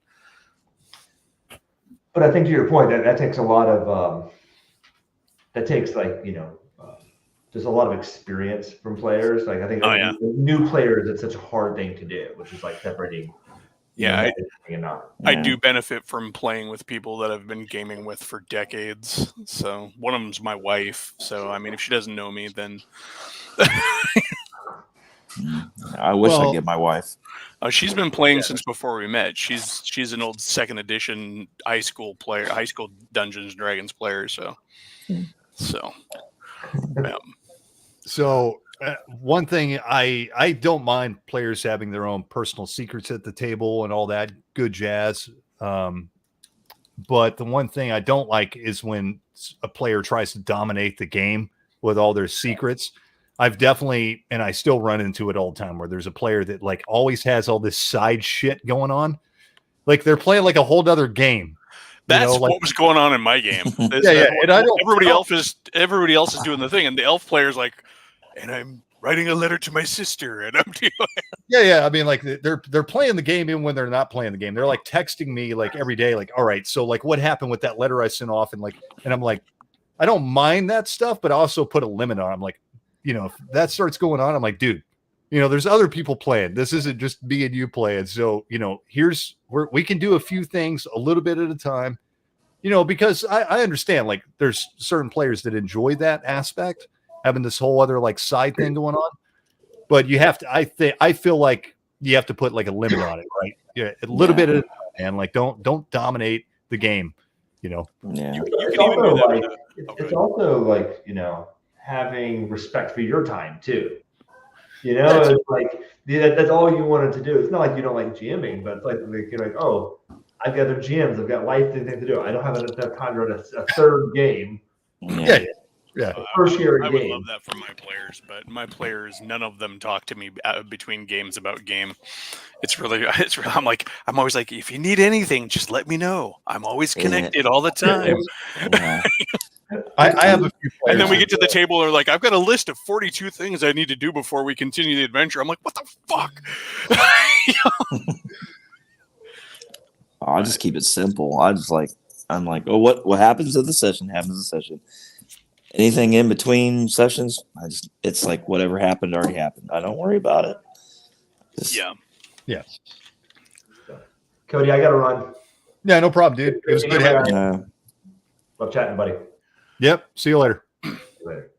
No, you can also mess the game up though with just even the non-secret squirrel stuff. We had same player who played the elf, played this character who was kind of based after Uncle Iroh from Avatar, Last Airbender, and so his character was all about tea and everything. And every time they went somewhere, and I want to. Is there anything for teas I can find here? We're in the woods. Can I find any rare ingredients for teas? I'm like, yes.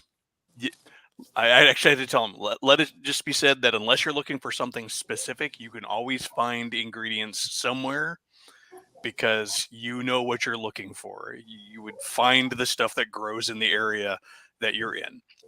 If you're looking for something super spiffy, let me know. But I'm not going to keep coming up with a laundry list of herbs and spices. Yeah. I mean, like, yeah. Yeah. I mean, I try to feed off of what the players want. So, but I can't cater to every single detail that everybody wants. You know what I mean? Like there is a group of people here playing.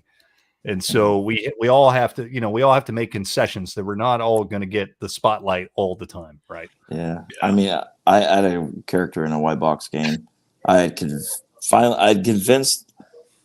the NPC that she was an elf to craft me the never-ending mug of ale. That was my thing. Of course, that's my character. He's a drinker. You got to bring up the tea thing. But yeah, so finally did, and I think we spent like 3 sessions before he finally gave me a price, and I'm like, oh, it's like 2,000 gold. I'm like, sold. I have the money. Here it is. There you go. And then I think we ended the pauses campaign. We ended up taking all our gold and we invested into a town. So mine went into the inn, the bar, but because we defeated orcs that was invading this like frontier settlement, and we decided, oh, what the heck, we're here. We're just going to put money into this place. We're going to build this town. I'm just waiting for that to start coming back around again. So maybe we'll get something into fruition that we've actually built this town together with like the characters, the NPCs, and everything. Yeah. So you're playing kind of sidetrack here. I was curious because I always like to hear about a fellow white box player. Yeah. So you play white box now? Yeah. I got into a white box campaign almost a year ago, actually. So we've been doing as a hex crawl. So cool. It's been fun. Yeah. Right now he's kind of deployed in a sense. He's up in Canada, and so we're just waiting for that to kind of come back around again. No, that's cool. Yeah, I've always been a big proponent of the white box. Yep. I think it's something that a lot of people look at as just like a historical like curiosity, but they don't play. But I think it's actually like there's a lot of potential there for a really cool game. You know, I've ran a lot of white box games. I really love the potential of the white box. Yeah, I like as because I started out as Sword and Wizardry white box, and then and then we kind of circled around and we ran a session with OD&D and Chainmail. Oh, cool. Yeah. So, but I think it's going to revert back to Swords and Wizardry white box. So I have not. Yeah. Oh, well, someday, Eli, I will run a white box game for you. I mean, I'm as old as they are, but almost. But I haven't played them. white box is very streamlined and very just rules light. So Yeah, Plus it's you about got- as streamlined as you get. yeah, single saving throws. You can do descending or ascending AC. You know, Swords Yeah. and Wizardry complete white box. You could use anything from that with just regular white box. So it's yeah.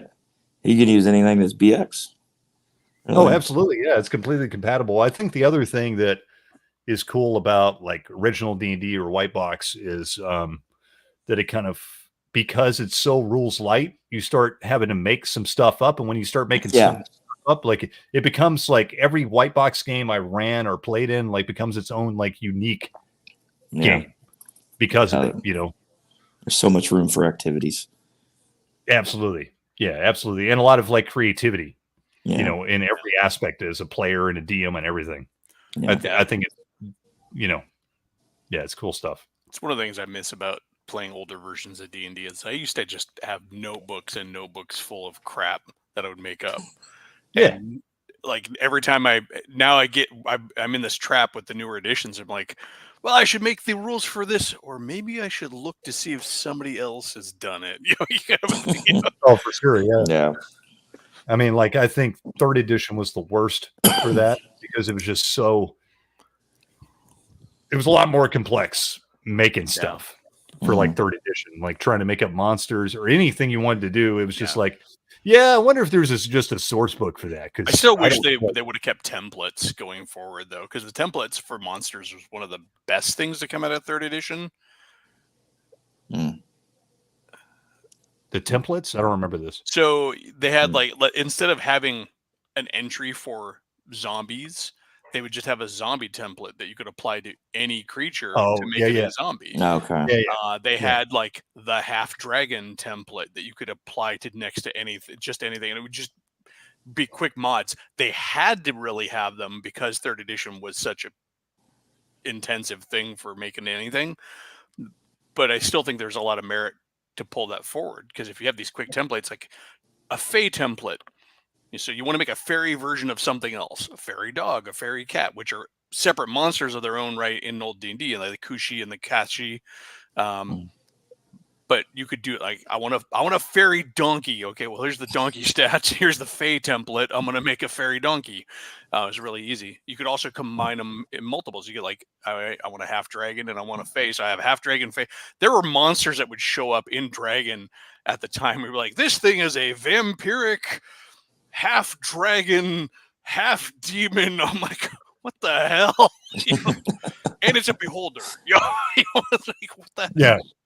Okay. Well, like in old school D&D, I don't even think you need like templates because it's just so easy to come up with like a stat block, you know. I mean, my second edition monster manual is full of homebrew monsters that I made all the time. So because all you really needed was like armor class, special abilities, and what their THAC0 was.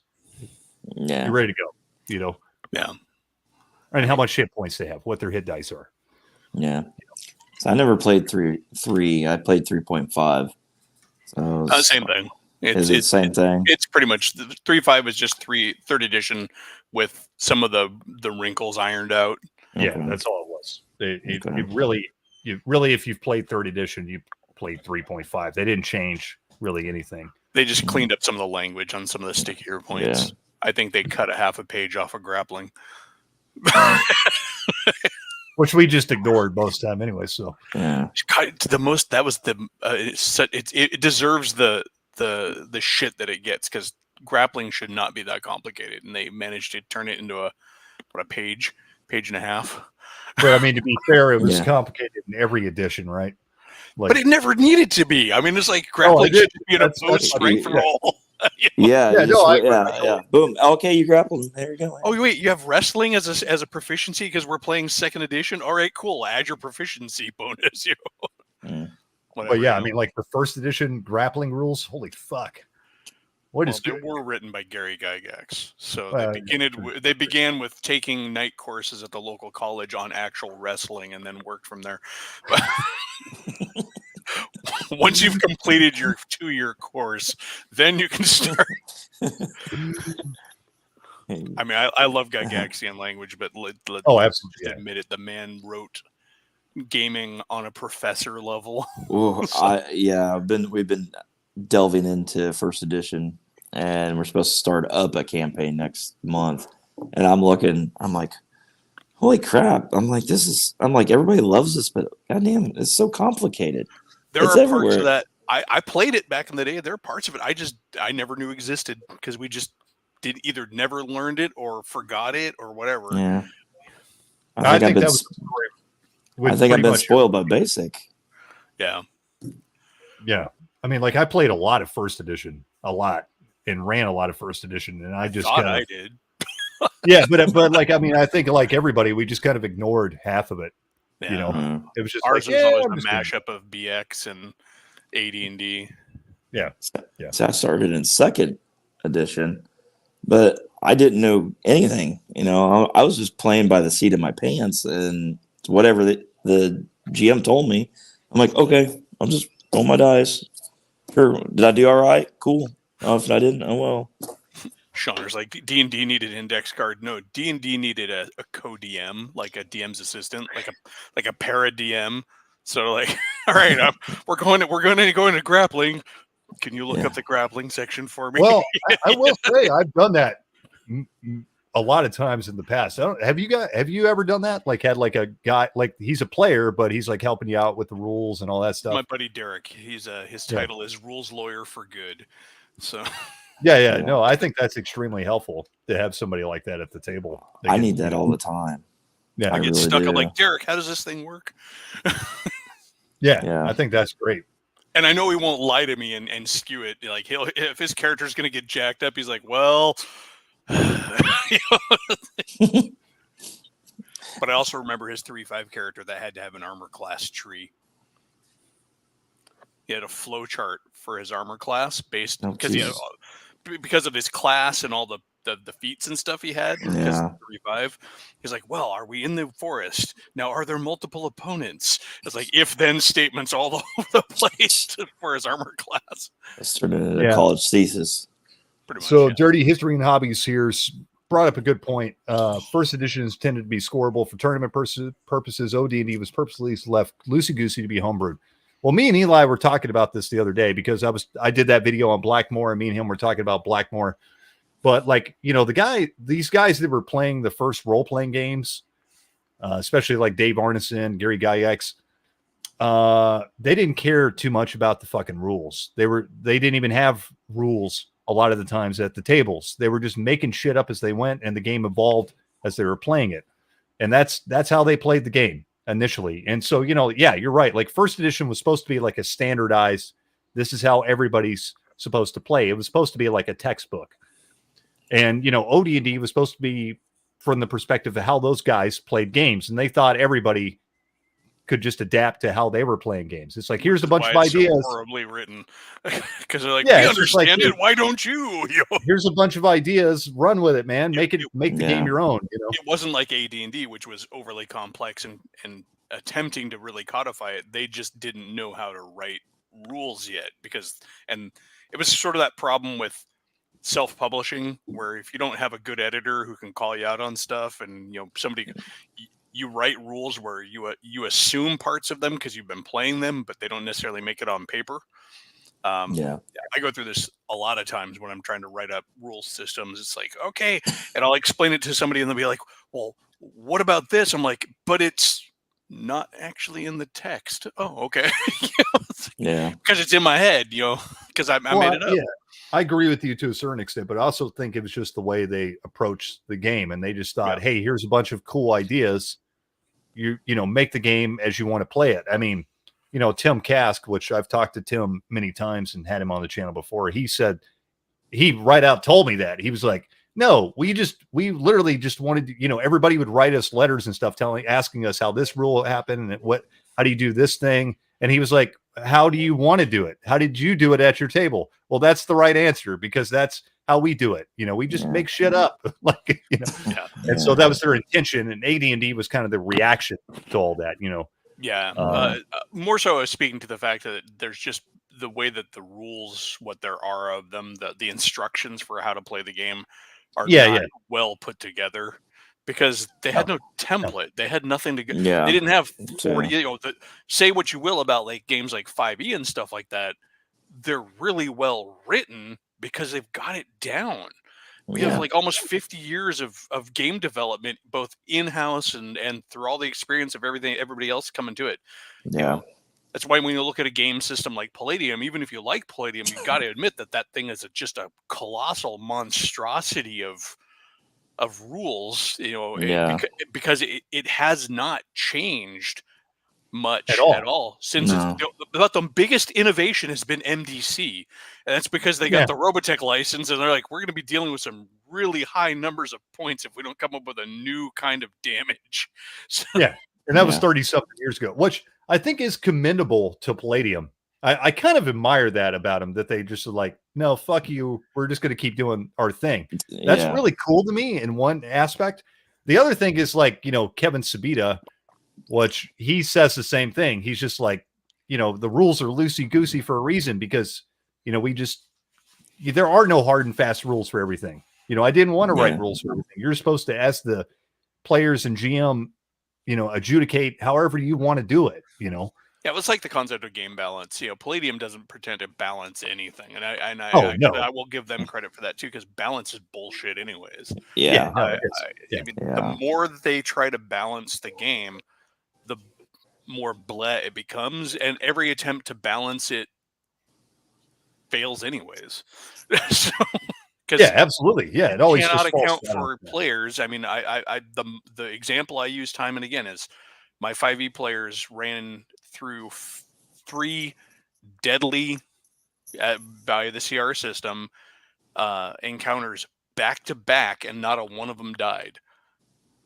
And they weren't even particularly drained of resources. I would say they maybe had about a 30% resource drain, which is about what one major encounter is supposed to take out of you. And they went through 3. Yeah. I mean, they went through 3 and they had to do a short rest, and then they were on their way. But so I'll be back 1 second. Keep talking about nice to meet you, RPG Dad. Yeah, nice to finally meet you. Yeah. I the worst part about it is I know D&D just because I've played it. It's never I actually have never sat and read the rule sets because I have a hard time sitting and reading things. Even like I'll get a page in and then my attention deviates. So I've got major ADHD and dyslexia, so it's it's a pain in the ass for me. Yeah, I'm a learn by doing. That's why I have a hard time picking up new systems because I have to find a one shot to play or maybe a couple one shots before I'll even learn it. Yeah. It's like I feel bad because I have the One Ring sitting on my shelf, and I'm like, I was like, I'll get to that someday. That's why I always start making characters. Like if I pick up a new game system, I immediately jump to the character generation system. Yeah. Then it starts as I'm making it, I learn little bits of the rules, or at least things come into context, and then I'll, after I've done that, I'm like, all right, cool, and then I'll go back and read it because now my interest has been peaked or whatever you want to call it, and now I like know what to look for as I'm going through it. So yeah, character creation usually is kind of the easiest thing, and then it's trying to piece it all together. Yeah, exactly. Yeah, I have based my purchase decisions on what a character sheet looks like in a game. I've had a lot of games I picked them up and flipped to the back of the book and looked at the character sheet and gone, fuck it, I'm not interested. This character sheet is too involved. I think that's probably why 98% of my games on my shelf are probably D&D based in some form or another. Yeah. Just because it makes it so much easier. Knowledge. Yeah, you can pull that knowledge. I think it's kind of what you're talking about earlier with Tommy, Cody. Is I think that's one of the reasons too that so many of the games are based on D&D.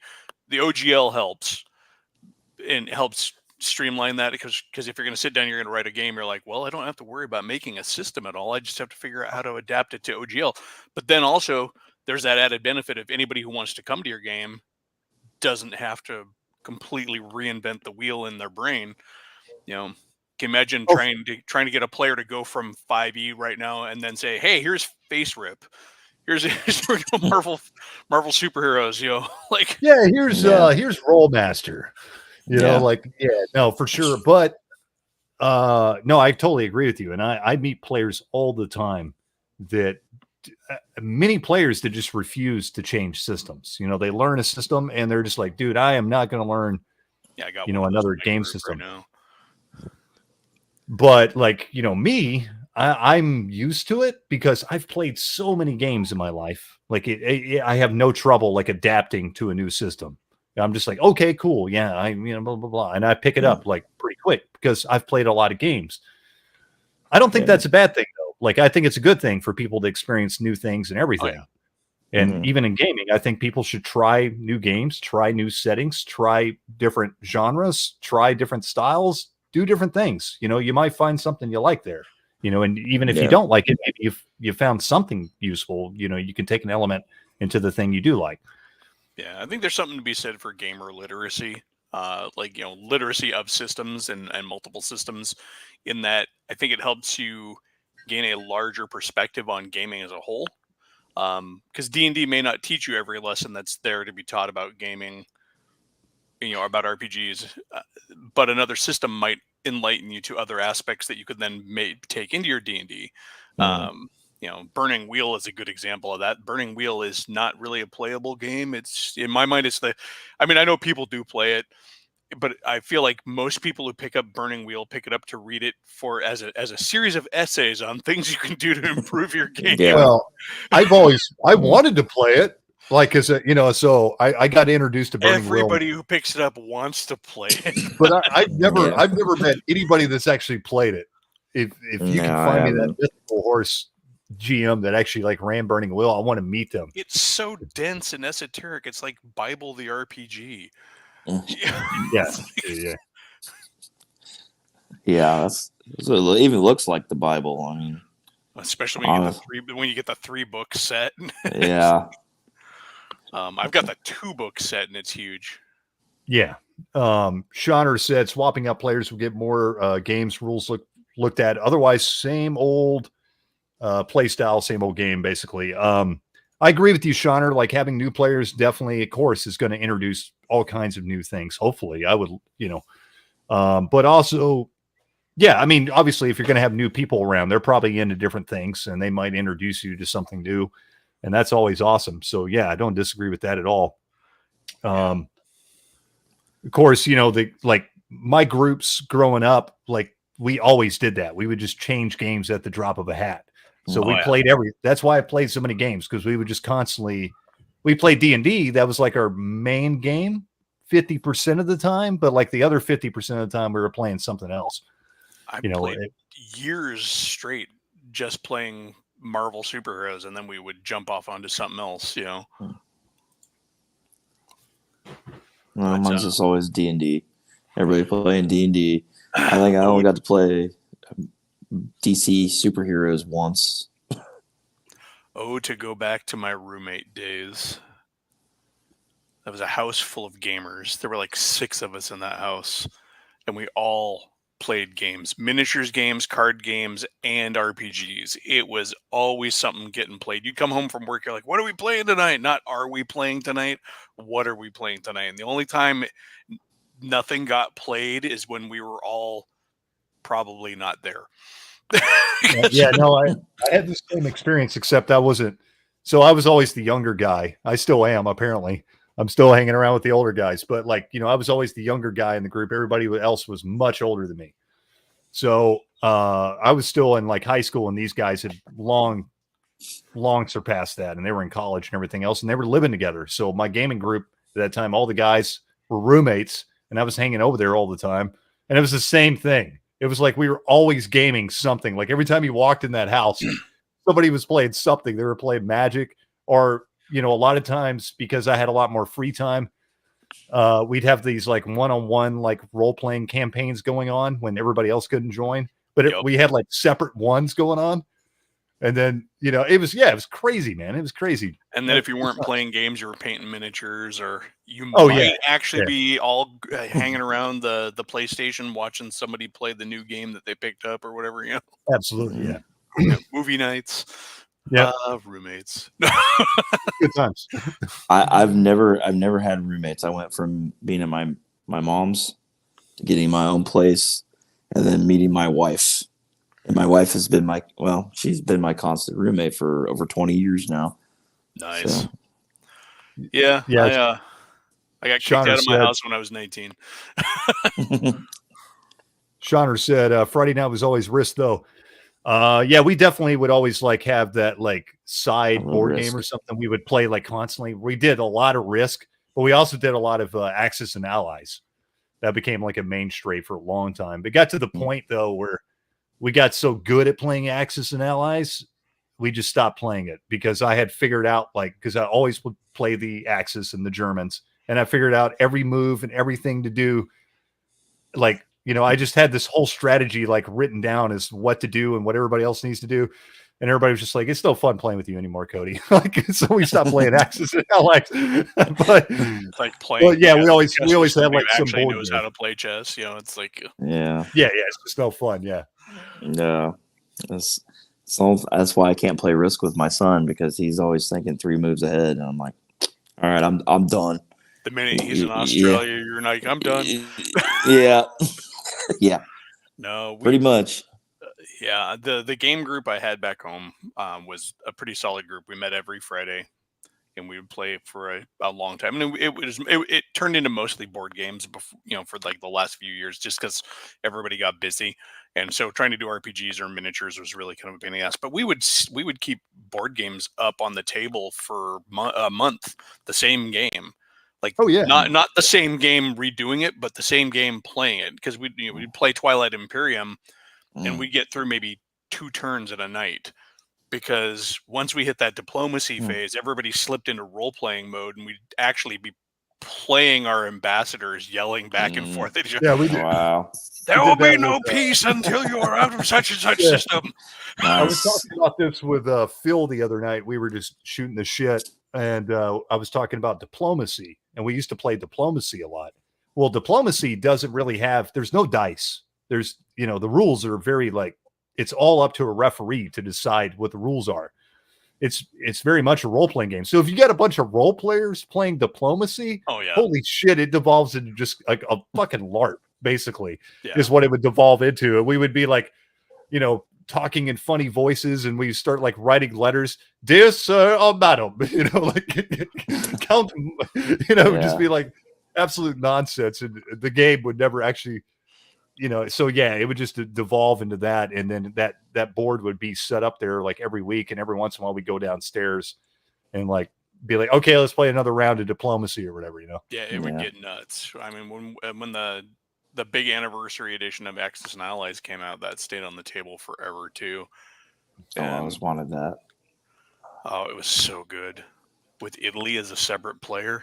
Oh, the big one where you have like 3 games you combine together. Took up our whole freaking table, because my friends went to the print shops and had the giant poster size maps made so we could fit all the counters on there.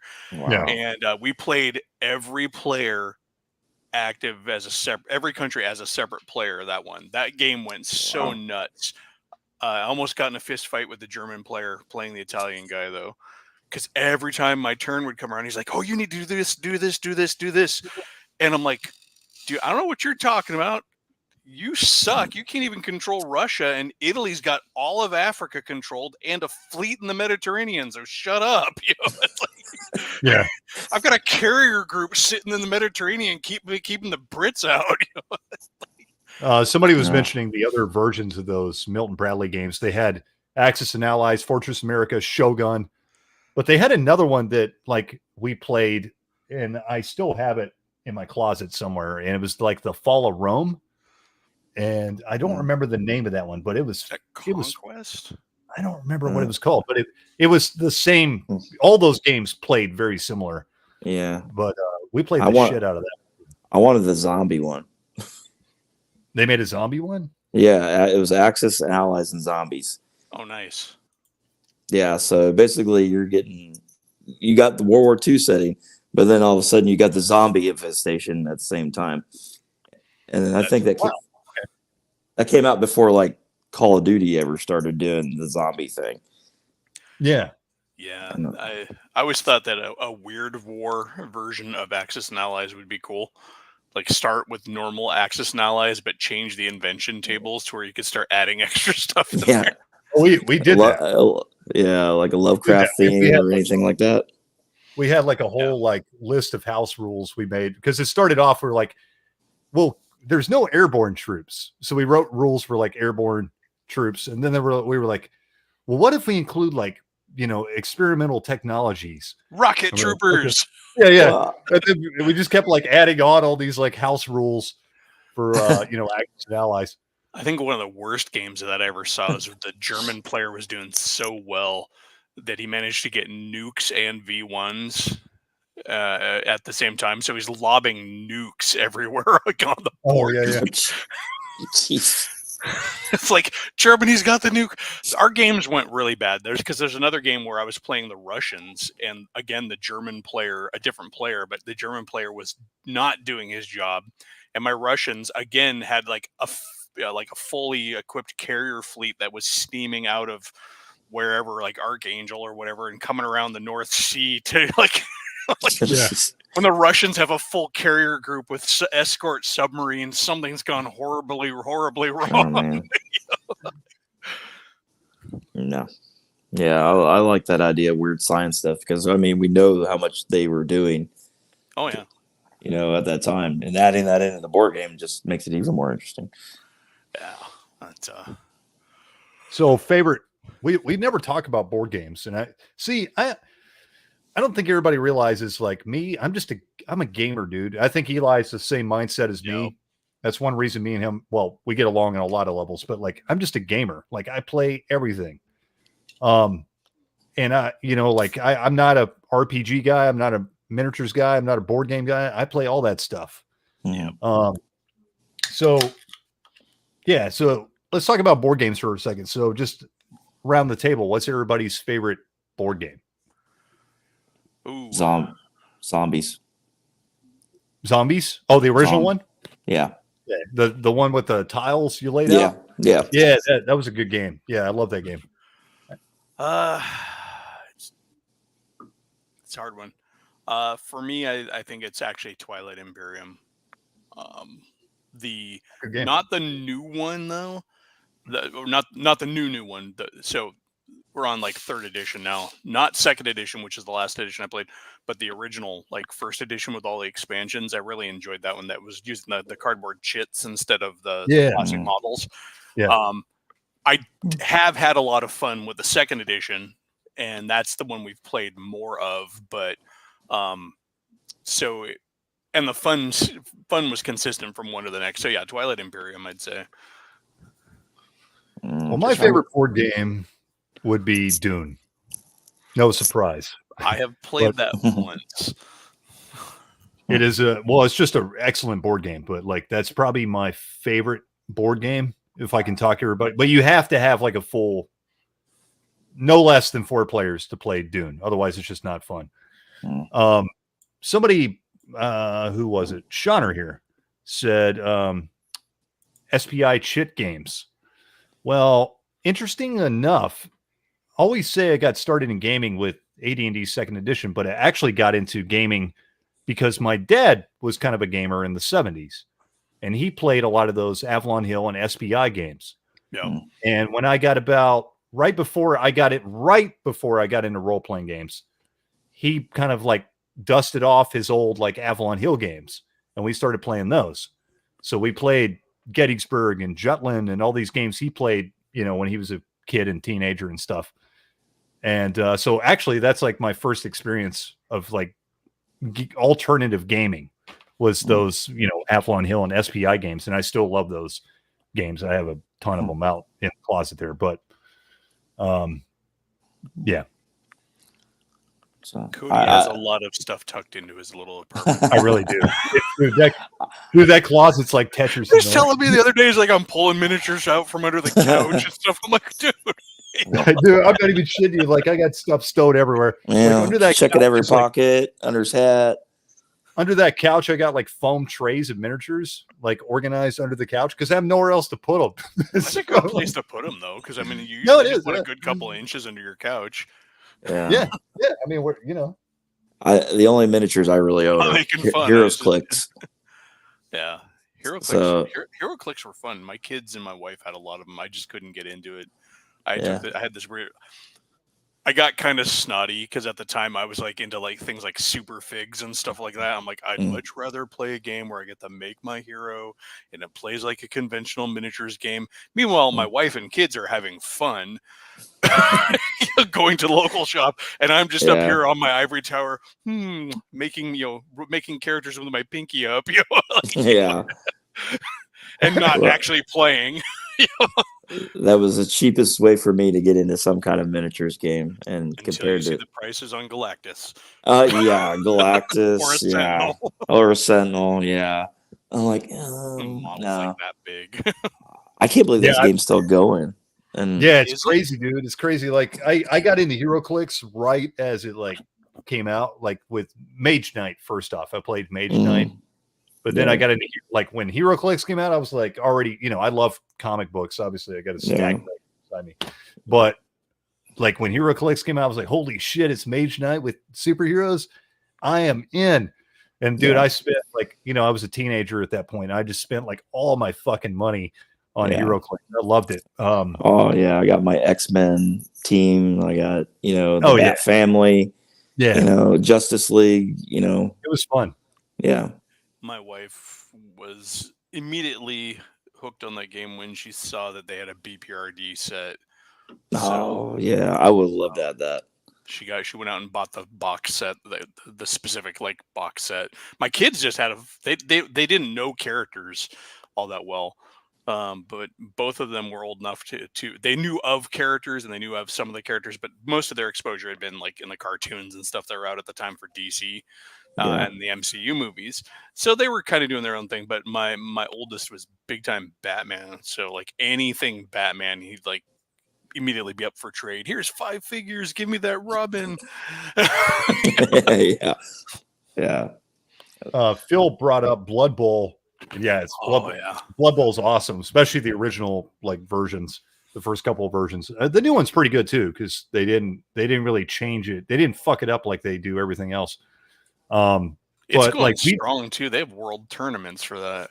Yeah. But GW was really good about that back in the day. Those standalone like games, like Blood Bowl, or even like some of the more like skirmish miniature games like Gorka Morka or Mordheim and stuff. Those were self-contained. Leviathan. You didn't need anything else, and they were really really good games.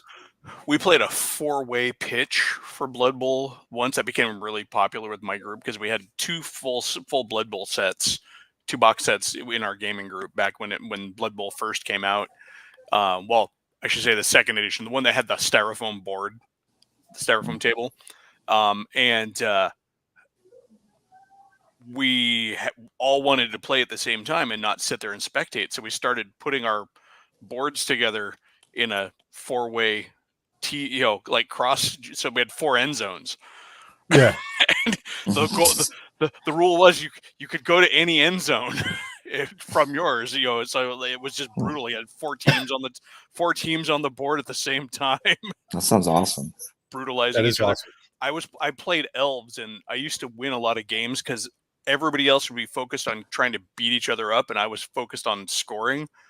And elves, because they are really good passers and catchers and they're Yeah. fast, it's like, all right, everybody's too busy brutalizing each other, and I'm just going to run to the goal. Yeah. Yeah. Blood Bowl was so much fun. The other one is fucking great. Unfortunately, there's not like a good version of it in print anymore. Is Warhammer Quest. Did you guys ever play Warhammer Oh Quest? yeah, Mhm. So good. I loved it. So good. I got way too rabbit holey with that one, making my own custom dungeons. Oh Because yeah. we all had a ton of fantasy battles miniatures, anyways. So like, all right, here's a bunch of ogres, or here's a bunch of Skaven, or Yeah. here's all these Yeah. orcs, Chaos Knights. It was such a good game. It was just endless what you could do with that game. It was great just out of the box, but it was also easy to like, make your own stuff up. Of course, they had tons of supplemental material. And of course, now with the internet, there's tons of fan made stuff, and people are like putting together their own Warhammer Quest box sets without even having a scrap of anything to do with, because you can 3D print your tiles or whatever, or print and play your tiles, Yeah. and stuff like that. Yeah. Well, it had one of the things that really I liked about Warhammer Quest, and a lot of those games like Mordheim, which was huge in my group, and I'm actually in the process of redoing Mordheim. On my end, I'm building some buildings and getting some warbands and stuff together, because 3D printing makes it so easy nowadays for the warbands. But I loved that they had that role playing element of the between battle stuff. Like, okay, I went through the battle. Even Warhammer Quest, you get down there and you're like, all right, well, I'm going to go to town. What happens in town? There's cultists in town. Oh crap! Yeah, no, that shit was awesome. Even like one of the most underrated ones of the like skirmish Games Workshop games that I love. Oh, you kitty. Was Gorka Morka. Oh yeah, I fucking love Gorka Morka. I wish I could play Gorka Morka again, but Gorka Morka had some of like the most amusing like side tables. They had like I could go look at the rule books, but I'm too lazy to walk over there. But they had like all these like really crazy amusing things that happened in between the game that you had to roll for. Like your dudes, your mobs would get in a fight and one of them would die, or like somebody would it was just all this wacky stuff because it's orcs, right? Yeah. It was real fun. I always wished Gorka Morka was in a different scale than 40K, because I always felt like there was never enough room on the table to really get into the vehicle combat. Well, the vehicle combat in Gorka Morka is slower than it should be, so it worked out pretty well on the table. It because when the vehicles move pretty slow compared to what they actually should move, so it actually works pretty well. And also back in the day, and back in the day we played on a 6x8 table. Oh yeah, because that was like the standard Warhammer table back then was a 6x8, not a 4x6, so it left us much more room. Yeah, I've always too many of the car games I think are too large scale, and table economy is always a problem. It's the biggest problem that modern Warhammer 40K faces. Oh. All right, your table's just covered with miniatures. How are you supposed to maneuver? That's why I like going to smaller scales, because you can actually have the battlefield. And like if you're playing 6mm, for example, which I'm sure you've played a lot of, Cody, 6mm miniatures games, you can have a village over here and then like another town over here and a monastery here, and be able to actually maneuver between them and have it be really interesting and tactical. Yeah, absolutely. I'm a big proponent of miniatures. Yeah, whatever. Sorry, guys. No. I'm a big proponent of small scale miniatures. Here's some 6mm Napoleonics. Yeah, I've got tons of these, but like small scale offers a lot of opportunities because one, they're cheap. Like you can get so much bang for your buck. And they're actually easier to paint. They're easier to paint. Like, how do you paint something that small? Dot of paint. Dot of paint. Okay. Dot of paint. Yeah. You can get, and it's faster to paint. It's easier, faster, and you can just get a lot more bang for your buck. And like Eli was saying, you can do one of two things. You can play a decent battle on a smaller space, So it's good for people that don't have a lot of space. If all you got is a 2x2 coffee table or something like that, Yeah, and you can play a decent game. Or Yeah. if you have a lot of space, you can play these huge, sprawling, epic battles, and it looks, it looks a lot more like an epic, sprawling battle. And if you're You know? not even Yeah. looking to save money on 6mm, because a lot of people are like, oh, it's cheaper. But one way to really actually have fun with 6mm is to use 28mm basing, but cover each of your 28mm bases in 6mm figures. So you end up with these huge blocks that look like an actual army. Because There's a 28mm No. unit might be 12 infantrymen, which really doesn't look like an actual battle. But if it's a 25x25 base, you're going to fit maybe 25 to 30 guys on that base, probably in 6mm, yeah. So there's a guy depending on the here- size of the strip. Yeah. Well, I've got some good examples of that, but there's a guy here in our wargaming group, and we play a game. We play a rule set. It's called Volley and Bayonet, and each base is 3 inches by 3 inches square, and it represents a brigade. So it doesn't matter how many miniatures you have on the base, but if you're using small scale miniatures, a 3x3 base, you put a lot of figures on that. Oh yeah, Mhm. And Yeah.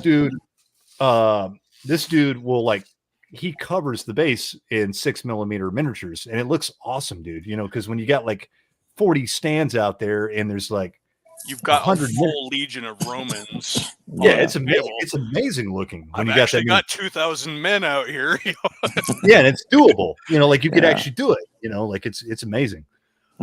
Somebody mentioned Matchbox cars converting. I'll be right back. Well, Phil Nice. asked. I know it's a game that's less than 10 years old, but have you all played the X-Wing miniatures game? Yes, I have played the X-Wing miniatures game. No, I wanted to, but I was like, I was You never played it? I didn't, and I wasn't willing to shell the money out because I was already focused on whatever I was doing at that time. So, plus, Yeah. Kids kind of drive the economy in my house. So, We're sure. Yeah, Yeah. I did play it. Yeah, it's Nice. awesome. This was a fire truck, and then my big boss rig for Gaslands. Oh, that looks good. Oh yeah, It's just Gaslands. 3 Yeah, different that's cars put together with suspension and everything from a bunch more. I just need figures to put in it, but yeah. I did play X-Wing back in the day when it first came out. It was a little too simple for me, but it was still fun. I still had fun playing it. Me and my brother played it, and we had some stuff for it, and we played it a decent amount. We had a good time with it, but I didn't get super hot and heavy into it, but I did enjoy it. yeah, X-Wing is in that same category as all those Fantasy Flight games as far as the miniatures. I want my miniatures game to be a book and my miniatures and maybe a few measuring bits and stuff like that. But all that other crap that comes with any of those Fantasy Flight games, all the cards and special dice and all of that, I don't want to pay for that because I don't like using that. Yeah. Have it available as an option, but you almost have to use it in those games. So No, well, you have to use it. It's absolutely there's no required. Yeah. chart or table that has those unit options. And then I can have the cards for convenience sake. You have to have the cards. They're selling you so much extra cardboard with a bunch of it. That's why I love the Legion miniatures, Star Wars Legion miniatures, but I will use a different system for them. I've got pushing 50 stormtroopers painted up, and I will find another system to use for it because there's plenty of other sci-fi miniatures games. Yeah, I wanted to buy into Legion, but there'd be a lot of unpainting going on because I'm not a very good painter about anything. I'm not a so. huge painter either. I literally have miniatures I've owned longer than I've had children, and they're not painted yet. So, and I know all my kids are adults. I do love painting. That's one of my favorite parts of miniature, the miniatures hobby. I've always been a miniatures guy, but same time, I still every miniatures gamer. I have a fucking pile of unpainted lead hanging around. So Yeah, my 6,000 points of guard, who to the day I sold them off were still mostly gray metal. Yeah, it's like I see that Marvel game, the miniatures game, and I was like, Crisis I really, Protocol. yeah, I really would like to buy that, but then I was like, I feel bad Yeah. for not painting them. Crisis Protocol is another one of those games that I can't get into because it breaks one of my minis rules, and that's that it's presenting me, it's selling me miniatures in a scale that I can't use with anything else. Yeah.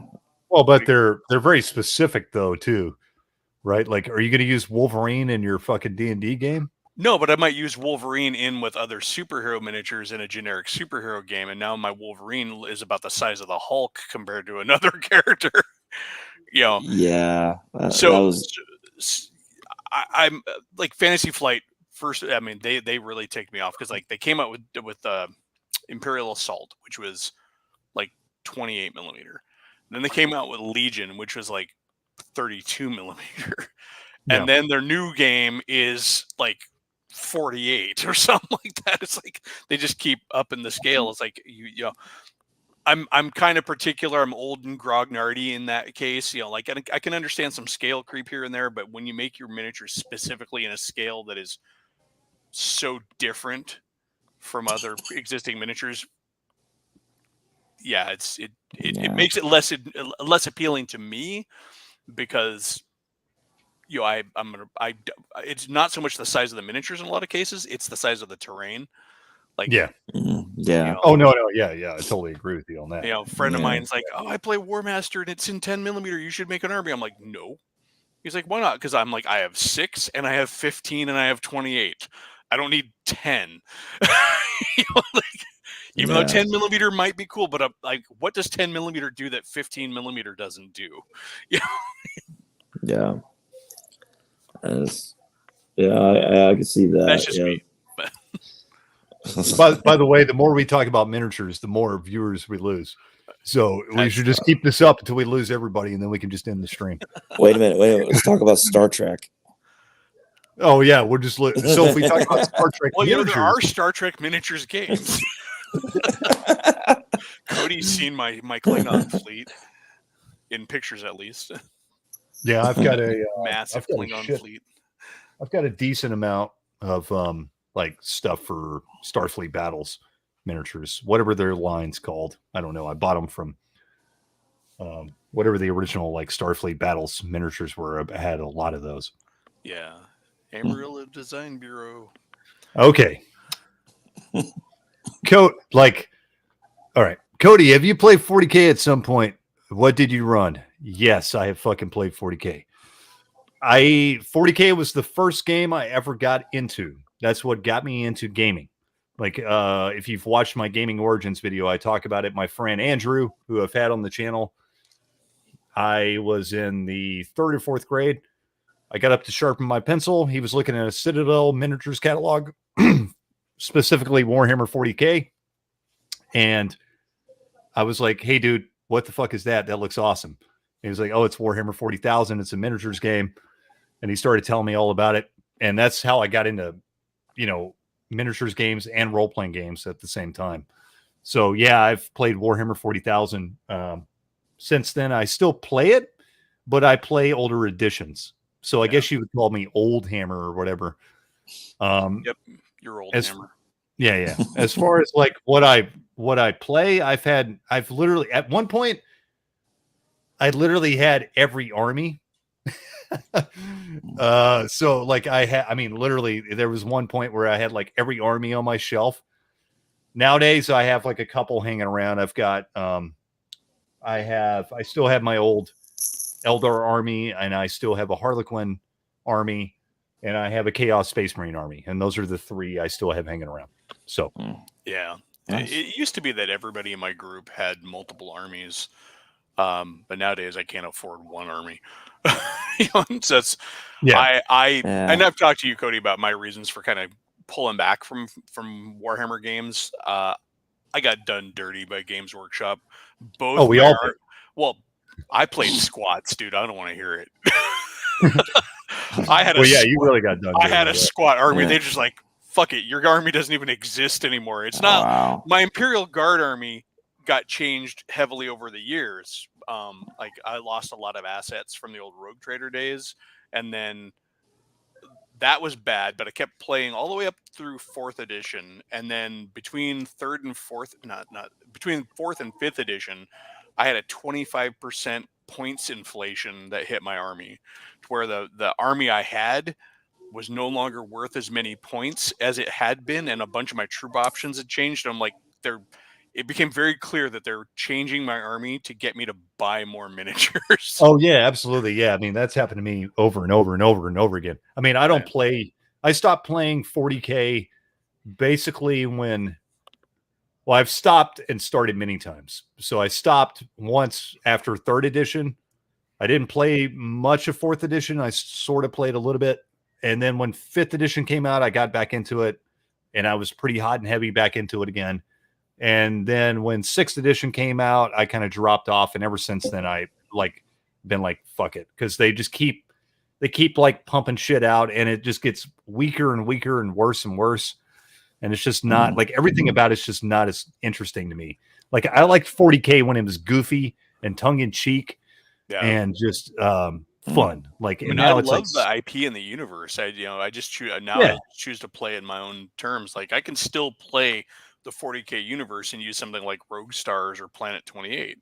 no, yeah, absolutely. Yeah, Yeah. you know, and I can still do awesome conversions. You know, I've been working on these guys. These are little vac suited space pirates I did out of kit bashing and stuff. You know, I can do a crap ton of that on my own, and I can play it because the rules might not be in the current editions, but if I play like older games or other systems, I can just write it up, you know, and Yeah. just say it's in the absolutely. Warhammer universe. That's the one thing. Is like, you know, system. If you have a world you're playing in, you don't necessarily have to play a particular system. I know in my group back in the day, we would sometimes play different rule systems in the same setting, even in RPGs, for different styles of play. You know, like, you know, you might use a more mystery based system set in your same fantasy world to play out a story. It may not be a D&D system, but you're still in your D&D world. You just, what kind of game do you want to play? Yeah. And same thing with miniatures games. You know, it's with the miniatures games, it's like, do I want beer and pretzels today because I don't want to actually think? Okay, cool. I've got the same fleet written up for beer and pretzels, but I've got that same fleet written up for Armada, and where every point counts, and I need a calculator. Yeah. Yeah, no, I'm right there with you. Like, because I do like crunchy games. Yeah. But I don't want to play them all the time. And that goes for every type of game. Like even in role playing games, like I like stuff like Rollmaster and, you know, all that kind of jazz, but like I don't want to play that all the time. You know, sometimes I just want something more rules light, and the same applies to miniature games. Like I like like a little bit more crunchy, complicated miniatures games or whatever, but like, you know, sometimes I'm not in the mood for that. Just want to play, you know, some like 5-page rules and just drink a beer or several beers and have a good time, you know? So yeah, I'm right there with you, Eli. Now, Phil asked me what Legion I've played, or what Legion do I play for Chaos Space Marines. So I've had a Nurgle. I've had several Nurgle armies, and Nurgle was always my thing. But a few years ago, I started painting up a Tzeentch army, and here's the sorcerer for my Tzeentch army right there. The blues and pinks. Yeah. Yeah, I never played a Space Marine army ever, because I like underdog armies. So played Imperial Guard, although, you know, Imperial Guard aren't underdogs anymore because they got so much armor now. Well, if you're playing Chaos and old 40K, you're kind of an underdog. Because they were more expensive. They were more expensive in points than Space Marines. That's true. And then they didn't get anywhere near the gear that you could get for a Space Marine. So. And then your champion could get turned into a spawn, and then you'd lose your hero. Yeah, well, that too. Yeah. But no, but yeah, I always had this dream Space Marine chapter that was all like Mesoamerican themed. That I drew sketches of it left and right. And then I also had a sketchbook back in the day full of my planned Slaanesh army that would get me kicked out of game stores. because I like to convert and model and sculpt and stuff, and that Slaanesh army was going to be as absolutely objectionable as possible because I was young and I wanted to be a dick. So, because everybody's like, "Oh, look at my badass Khorne army! Look at my badass Nurgle army! Look at my badass Tzeentch army!" And nobody was playing Slaanesh. I'm like, Yeah, "I'll nobody show plays you it. Slaanesh." I just could never afford the models at the time because I was Well, a poor student and had no income. yeah, my buddy. Well, they never made that many Slaanesh models. Well, that's the thing. Yeah. I was going to convert them. I was like, "All right, Yeah, you have to convert them. So, like, my buddy Andrew was always the Slaanesh guy, always. Yeah. And so when he was a kid, of course, when we were kids, we couldn't get much stuff, but I got him back into the hobby. So he was the guy that got me into the hobby. He got out of it. And then when we were in our 20s, he came over to my house one day and I had all this shit. And he was like, "Dude, you still play this stuff?" I was like, "Yeah." And he got back into it. And so he's like, "Well, I'm going to make a new Slaanesh army." And so he started like making a Slaanesh army and converting it and everything. And yeah, I think he still has all that shit, but he was always the Slaanesh guy. And I was always the Eldar guy. Like that was like what I was known for. Eldar. I love the Eldar. That is an army though that GW has basically just decided to ignore and forget. I mean, and they finally got a range refresh last year. I guess I don't keep up with it anymore. Last year they got new Guardian models. Oh, really? And Okay. a new Avatar model who's like this tall now. He's like actually huge, like he's supposed to be. But how long had it been since second edition? Second edition was the last time when the Aspect Warriors came out. No. So the Guardian, the plastic Guardian models that I'm used to came out in the ones that I remember were came out like in the late 90s.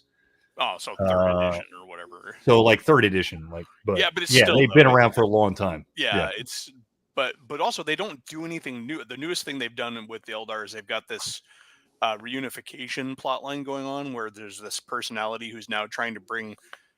She's gathering up Dark Eldar and regular Eldar to try and the whole idea is she wants to heal the Eldar and bring them back. So it's a cool piece of plot, but it's not as neat as like the umpty billionth Space Marine troop type that they now get every 5 weeks. Yeah. But yeah, it's I had my Bretonnian general fall to Slaanesh when we played. Oh, cool. Yeah. In our campaign game, like my Bretonnian commander fell to Slaanesh, and I'm like, no, all right. Well, I guess my Bretonnians are Slaanesh now. That's awesome. You were talking about your hero getting turned into a spawn. Like we had a campaign going between me and Andrew for a while, playing second edition 40K, and he had the Keeper of Secrets. So like in second edition 40K, you have to like get summoning points to summon your demons, right? And you have to do certain things depending on whatever god that demon is. So I don't remember all the different rules for the demons. I'd have to go look, but they had their numbers and stuff. Like you had to I remember like each one had an associated number. Well, that was third edition where you at the unit size, you would get bonuses if you met the number of the god. But like at second edition, you had to meet certain requirements to get summoning points. So you had to take leadership tests or make them take leadership tests and all kinds of stuff like that. So it was hard to summon demons. So, and like a greater demon is even harder to summon. So he's spending all game trying to get this Keeper of Secrets out, which I got one hanging out right behind me here. But he gets this Keeper of Secrets out finally and summons him right in front of my Harlequin sorcerer, whatever they're called. I forget what they're called now. Shadowseer.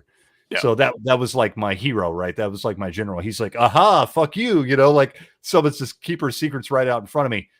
And then he cast a spell at me, like a psychic power, which was, you turn you into a spawn, which is like one of those classic, like second edition psychic powers. And then I had deflect.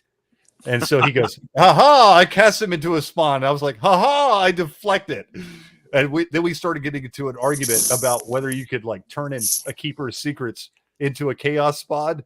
Or like bickering about because it's a demon, Yeah, so we're like bickering about it for like 30 minutes, and finally he's like, all right, fine. And so he's just spent like this whole game summoning this like 500-point model onto the board. And I just fucking turned it, and he turned himself into a swan, basically. It was funny. We used to have this guy named Redneck John in our group. Just called him Redneck John because he was a redneck and his name was John. And we had like 5 Johns at the store. So there was like Little John, who was the kid. There was Ratskin John, who played Ratskins. There was Redneck John.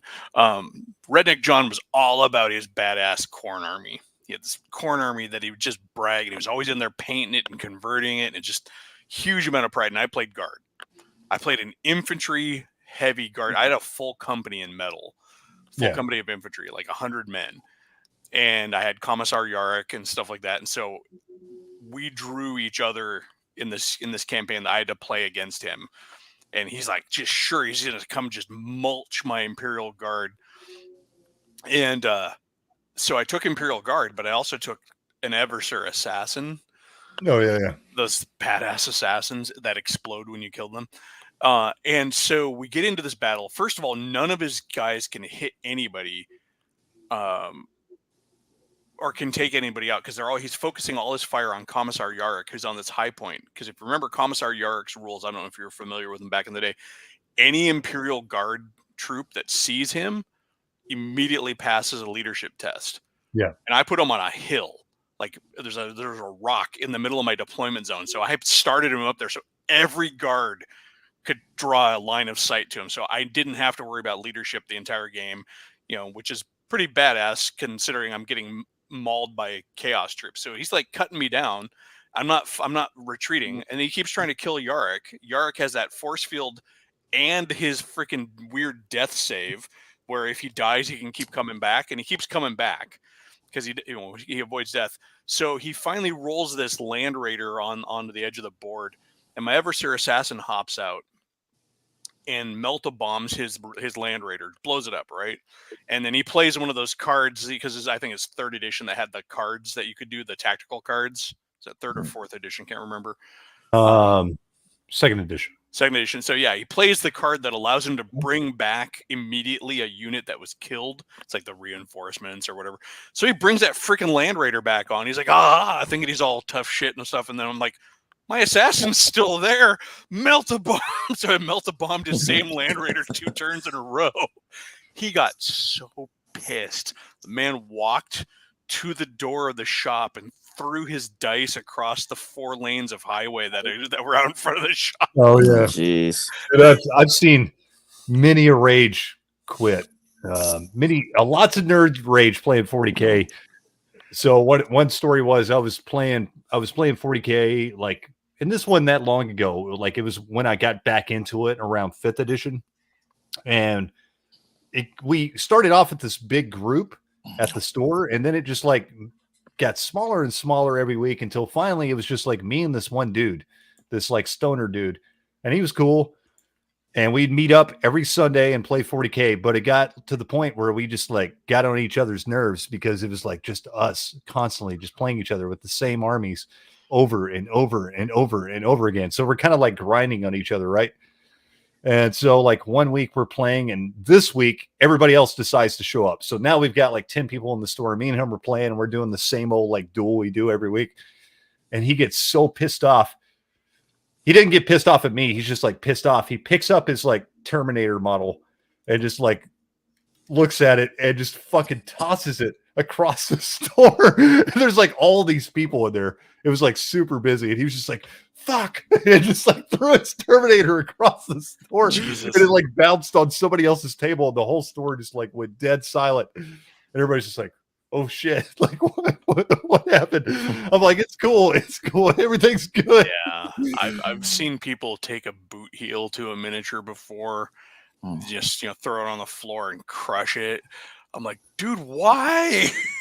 Oh man. How are you so mad?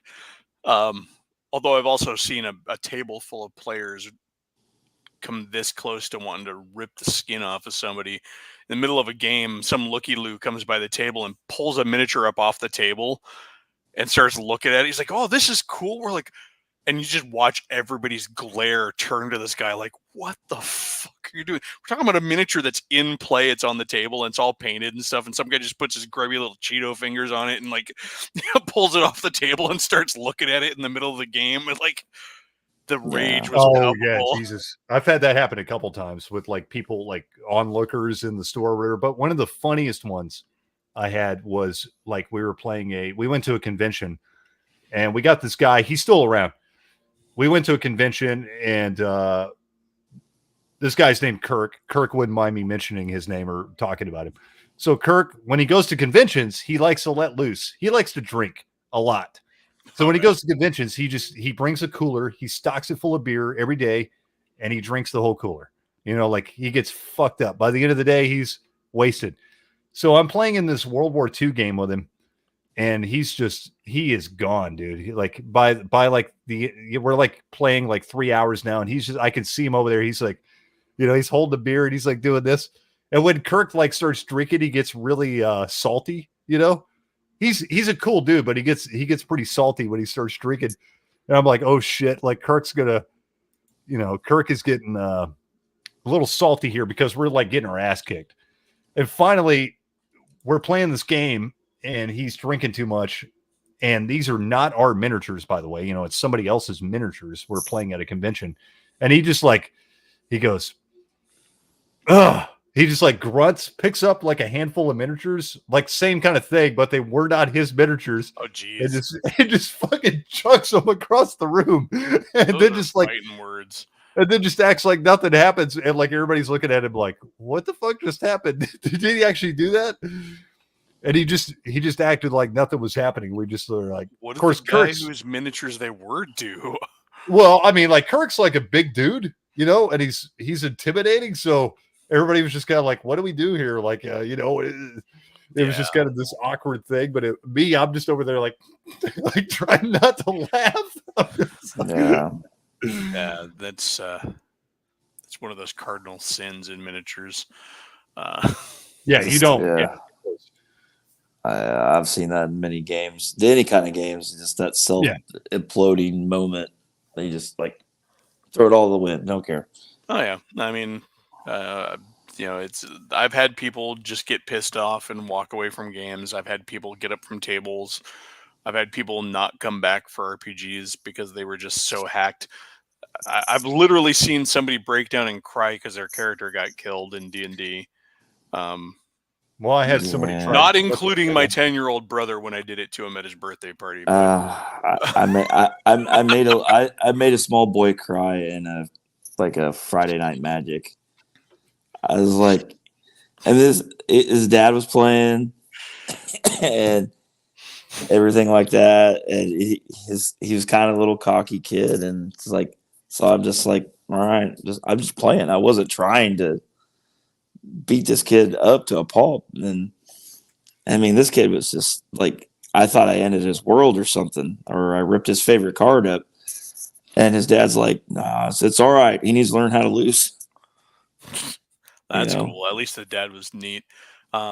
We back when Magic was first coming on the scene, we did some kind of almost terrorist level stuff at conventions. Like, I remember we ritually burned a Black Lotus card in front of a bunch of players, like tore it up, put it in a little brazier and burned it. Oh, wow. My buddy had people chasing him at the convention because of that. Because they like, you know how much, and this is before it was an insanely valuable card, but it was still valuable and rare. Yeah. Back then it was a powerhouse card, you know, it's like, and they're just insane. Like, and then we also did some weird kind of like, you know, Robin Hood shit at the local store. Every store has that one kid who comes in with a fat like Pokemon, you know, folder or whatever, and he's got like all the shit that his parents buy him and stuff. And like, there's always that one kid who stands in the corner, kind of like hoping to get a trade. And so we'd come in and we'd like buy a couple of packs and stand by the counter. You know, we're adults fucking with kids at this point, and we're like opening the packs, and the kids are all gathering around looking to see what you get, because they want to get the trade. Yeah. And you're like, you single out that poor kid, and you're like, here, kid, have this awesome card. And it's like, dude, I'll give you anything for it. And then you just grab another one and like rip it up in front of the guy's face because we're all adults with our own money. We're like, fuck it. Yeah. Yeah. I could buy and sell your. Yeah. And then you get older, and then you kind of realize, oh god, that card's worth money now. It's like, Yeah. I would have never sold it. I'm not one of those guys. I know I grew up around comic collectors. I'm like, I want my comics to read. I Yeah. read my comic books. Yeah. Well, yeah, I mean, I- that's been me. Like, so I got back into comic collecting recently, and God me, bless I've your always been, soul. yeah. Well, I mean, always loved comic books, but like, I like to read them. I don't Yeah. buy them to like grade them and slab them and all this I shit. mean, I don't Yeah. want them to turn to shit, but I definitely. I mean, Yeah. I mean, I keep them in nice condition. I like collecting them, and I try to hold their value. But at the same time, I buy them because I care about the comic and want to read it. But that's how I feel about anything I collect, whether it be records. I collect records or old role playing stuff. I buy that stuff to use. Yeah. Like it's not something to like sit on a shelf or on the wall. Unless I caught my cat sharpening her claws on the top of a long box once, and I'm like, the lid was off of it, and I hear this. I look over there, and she's like dragging her claws across. I'm like, no, but I didn't kill the cat. Yeah. My cat did that to my records. Well, I used to have 3 cats. I don't have any cats anymore, but my cat did that one day to my records. I walk in the house, came home from work, and the cat's over there like scratching my records, and I was just like, I was like, quote Homer Simpson, urge to kill rising. The story about my brother is always one that I chuckle about. So my brother's 6 years younger than me, and he grew up with a gamer as an older brother, and he always wanted to play. And I always told him, I won't run a game for you till you turn 10, because I started when I was 8, and by the time he was 10 and I was 18, I was I was 16. Excuse me, if I can do basic math, it's late. I was of the opinion that I had started gaming too early, and so that's why I had set this goal of 10. So his 10th birthday comes around. He's got all his friends over, and he tells them, he asks me if I'll run a game, and he tells all of his friends that his older brother, who's this great DM, blah, blah, like whatever. That was his words, not mine. He's going to run a game for us. And so I set up this D&D game, and they're going through a dungeon, and he does something stupid, and I'm like, I'm not going to pull punches. I want to give him the full experience. I didn't kill his character. His character died. And he gets so upset. He goes running off from the table, like crying, because he's embarrassed in front of his friends, and it's kind of a letdown for him. I got in trouble from my mom. She's like, you killed your brother's character at his birthday party. Because she wasn't. It's funny because she didn't play D&D, but she was hip enough to know what was going on. I'm like, well, his character did. I'm trying to justify it in DM's terms. He did the thing or whatever, and his character did this and this, and that's why his character died. You killed your brother's character at his birthday party. I'm like, fine. Yeah, I see that. Dale was asking, are there any modern comics made that are worth collecting these days? Yes, there are, but not from the big 2. So DC and Marvel are putting out shit. Don't buy it. It's garbage. But there are a lot of really great indie comics out there nowadays that you can find at the comic shop, but you kind of have to look for the best stuff you're going to find elsewhere. The real underground stuff, there's a lot of really good like indie stuff worth buying. And Phil brought it up, the rise of indie comics. Absolutely. There's a lot of really good indie stuff out there right now. Is everything from Marvel and DC crap, or is it just mostly crap? It's everything I've looked at is shit. So I don't, and that's my opinion. Hey, if I'm sure there's somebody out there that enjoys it. Obviously, they're still making it. So no, I haven't looked for a while. So yeah, the last time I was picking up comics, it was mostly indie stuff too. So it's recycled storylines. I didn't think anymore. Well, comic books have been around for so long. I mean, what all can you do anymore? Yeah. I think the biggest problem they're having right now, because I did get back into like trying to collect or trying to read new comics back in like 2018, 2019 and stuff. And the biggest problem I ran into was they did have some good stuff, but it didn't last that long. So they'd have like something good going on for like 10 issues, and then they restart it again. They throw it out. Hey, here's another issue 1. They do it again. because they know an issue 1 is going to sell. Well, You know, people that's all have they- short attention spans too. I think that's one of the problems they're dealing with is either they're not willing to commit good authors and good writers and good artists and Yeah. stuff to a long run, Yeah. or it could be a chicken and the egg thing. They don't do that because they know that their customers aren't going to hang on that long Yeah. anyway. So might as well just churn them. Or there's a third option. They're churning that talent to start up new projects to get people into another book, hoping that they'll get them into more books. And then this cat is going to rip my shoulder off. You got Ow, one of those too, huh? Ow. Yeah. My black cat does that too.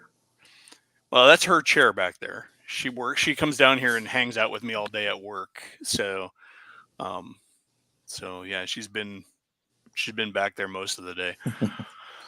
But yeah, so I don't know. I haven't been in a comic shop for a while. I've heard people complain about the comics. I've heard people like the comics. I think it's really just who you are. But Well, Yeah. I mean, like I said, there's not any good stuff coming out from the big tube, and I haven't looked at it in a few years, but like when I was going and buying new comics again, there was some good stuff. It just was the fact that it didn't last very long. It would be like 5-10 issues or whatever, and that was it. Like, and then they would Yeah. throw all that out and reboot again. You know, and that was the biggest problem I had with it. It was just they didn't really seem. Yeah, they don't really seem to care anymore. Yeah. there was. Oh, go ahead. Sorry. Well, I won't get into a comic unless I get in from the beginning because I hate jumping in like midstream somewhere in a storyline, and I'm like, no, I got to figure out what happened before I can continue on in the future. Well, back in the day, that was kind of like the ethos of comics is you could jump in the middle of a comic and get into it. You know, Marvel and DC were very good about this, where you know they had story arcs, these little chunky story arcs that you could read, but It was how they designed their comics. Yeah, and it was great. Like you could jump into issue 200 of whatever Spider-Man. You might have to backtrack a couple of issues, maybe, or something like that. Yeah. Right, and you could get into it, you know. So that was really cool. But nowadays, it's like, I don't know. I don't know what's going on, to be honest. I lost track of it. But I remember you spent like 2 to 3 years just on like one story arc or its repercussions before they even moved on to anything really new. Yeah, but no, I think the last time I was seriously collecting stuff, my box was nothing but Independence, or I guess I guess maybe not Independence, or from some of the smaller publishing houses like Valiant and stuff like that. Yeah. Mm. So I was picking up like the Big Trouble in Little China comic. yeah, for sure. And then Five Ghosts was a good one. Did you ever read Five Ghosts? I did not. I believe it was an Image title of all things, but Five Ghosts was really cool because the main character he's got the ability to draw on the powers of these 5 ghosts, but the 5 ghosts are not, they're kind of archetypical. He's got like the swordsman and the detective and stuff like that, right? And he can only have one active at a time, but they're not actual ghosts. They're the spirits of literary characters. So he's calling on like the detective, and it's Sherlock Holmes.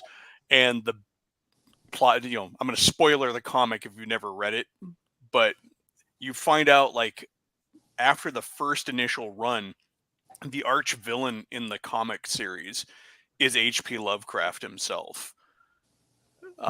Because you find out that all these spirits that he's drawing from, these literary characters, are from this dimension of like kind of universal imagination where all ideas and stuff and inspiration come from. And Lovecraft is literally working to bring all of his nightmares into the real world. And he's the arch villain of the comic series. But it was done really well. It had a very Hellboy-esque style of art, that really deep, heavy black lining and stuff like that. And, huge splashes of black ink. It was pretty good. I liked it. Five Ghosts. I'll have to check it out. Yeah. Yeah. Dale a lot of people are waiting for the trades. But for a lot of people, that's the only way they can keep up. Yeah, that's kind of where my jumping in on DC Rebirth was trades. One of the biggest problems I had when I was trying to follow titles for a while is that the comic shops only order so many issues anymore. And if you miss an issue, they're like, you're not going to see it. There's no way to dip back into back issues. And so sometimes, even though it's on my list for my box, somehow it would get missed. And that's part of that problem is just that shop. But if you didn't get it that first time through, then we're going to get it anymore. So yeah, they don't do as big of print runs as they used to do. Yeah, because there's just not as many. much. Yeah, there's not as many people buying. Yeah. But yeah, I thanks to Cody, I'm getting to rebuild my Alpha Flight collection. Nice. I appreciate that. Yeah, I thought I figured old books are going to be super expensive. Nope. No. I mean, it just depends what it is. Yeah. if it's, Well, I was looking at Power Pack when I was talking to you the other day. Power Pack is actually selling for more than Yeah. Alpha Flight is. Yeah. And that's a comic about a bunch of little kids. But it's a good Yeah. comic, though. It is a good That's a comic. good one. Yeah, it just depends what it is. I mean, like there's a lot of older comics you can get into that you can find like pretty much everything in the dollar bin, yeah. So Oh yeah. And then it's like, now I don't know how much like old issues they'll put onto like digital format either, but that's the kind of the medium I'm thinking about going to because I just don't have space for comics at all. well, yeah, I'm right there with you. Like I mainly do digital, but I only collect like the stuff I really love. You know what I mean? Like I don't like I'm not one of these guys that like goes out and buys fucking everything because I don't have the space either. So yeah, I like the digital thing is really cool because I can get everything, and have it on my tablet and like I can it's awesome. I'm totally for it. All about it, but I still like the physical thing too. It's cool to like open up an old comic and like look at the old faded. I mean, it's nice. It's fun. Yeah, I still have all my Reign of Superman still, except for the Green Lantern issue. And Nice. I kicked myself in the butt for not buying that, and I seen it when I was buying all those up in the 90s. I'm like, oh, okay, I should get that. No, I never did. No, I think it's my holy grail right now. Yeah. A lot of mine didn't make it out of the roommate house, unfortunately. That sucks. Yeah, so much of my shit ended up back there. But should have. It's my own damn fault. I should have taken it when I first moved out. But I'm like, it's my friends. I'll have plenty of time. Yeah. What could go wrong? Yeah. My holy mountain right now, and I'm working towards it a little bit at a time. I'm chipping towards it, is to get the entirety of the Chris Claremont Uncanny X-Men run. And so I'm slowly chipping away at it. And there are some expensive books in there. Yeah. But I think it's still doable. Like it's still obtainable. You know what I mean? So yeah. I'm chipping away with it a little bit at a time. So, but ultimately, I want to like have that whole run. I remember how disappointed I was to find out in my 20s that my stepdad had been a big Daredevil fan and had, while I was still living with him and stuff, his whole run of comics tucked away somewhere of Daredevil from when he was a kid all the way up to present. And then as he's telling me this in my 20s that he had it, he's like, yeah, and I got rid of those. I'm like, why? You could have just given them to me. Yeah. Oh, I didn't think you'd want them. Oh, well, thanks. and that's the thing, and I mean, he's not a bad guy or anything. He probably got rid of them because, I never showed an interest, but I never knew he had them. So how could I show an interest? Yeah. There's some flawed logic there. But I've had that logic with my own dad. Oh, I didn't think you want to. I'm like, oh, well, I didn't thanks. know it existed. Yeah. Yeah, the omnibuses and stuff. It's like that's how I'm going through and collecting all the Alien Legion stuff that I missed over the years. Like when it first came out, it was just one of my favorite books. It's still one of my favorite books, and I'm thrilled to hear that they're actually they're working on doing a film for it. Alien Legion. Then they tapped the guy who did the Deadpool movie to actually do the Alien Legion movie. Oh, cool. Yeah. Which has the potential of being really cool and actually kicking off its own franchise potentially, because the Alien Legion comic was like lots of cool little mini stories, and it remained pretty solid because it's to this day still creator owned. He would just shop it to whoever would publish his book. It started out with Marvel under its Epic imprint, and then it's gone through Dark Horse and all these other companies and stuff. In fact, it's weird because you can get like omnibus collections that have been put out by different companies for the same books because they've just recollected them as he's gone through. Also going to have to do that with ElfQuest because I thought the damn series was over and done with, and then the Peonies are like, no, dude, we got more. Are you after ElfQuest? I love ElfQuest. Well, I mean, ElfQuest books are cheap. Well, I know. But yeah, I'm definitely after ElfQuest because ElfQuest is one of those. It was super important for me growing up as a kid and as a fantasy fan. Yeah. I stumbled on it by accident. So many of the D&D I started playing by accident. So many of the best things in my life totally by accident. I was visiting my grandmother in Sacramento one summer. I was like 8, I think it was, or whatever. 8 or 10 or something like that, and she took me to the store to get me something to read for the summer, and there were a couple of issues of ElfQuest on the rack, and it had to have been after I started playing D&D. I know that because elves, that's all I saw. Elves, a comic book with elves, and that was all it took, right? And I picked them up, and I remember my grandma reading through them. She's like, "Are you sure you want these?" Because there was a couple. ElfQuest was not shy about having racy content in it, even though it wasn't like full on porn. It was like it was way ahead of its time. Deep characters, a lot of sensitivity, and like actual like deep characters with emotion, and it would have violence, and it would have sorrow, and and I'm 8, and my grandma's like, "You sure you want this?" And so, I ended up being a huge fan of I collected the whole run of the original series. And then when Siege of Blue Mountain came out, I got that. And then they threw out, was it Kings of the Broken Wheel or whatever? And I'm like, another one? And then kind of trailed off in that one. And then they did the Hidden Years and New Blood, which I didn't even know about until I walk into a comic shop and they're already on issue 40 some odd of that one. So they did a whole bunch of ElfQuest stuff, and then there's more stuff in the actual story has been done, and it's really cool because if you're familiar with that comic, when they start out, the humans in the comic are at the Neolithic level of technology. The humans in there are Neolithic. The story begins with them being ape men, basically, when the elves first get there, but by the time the main story kicks off, they're Neolithic. So the last time I checked in on the comic, they're in the iron and steel age now. The elves have had to go to sleep for long periods of time and woke up in that world's version of the Viking Age and stuff like that.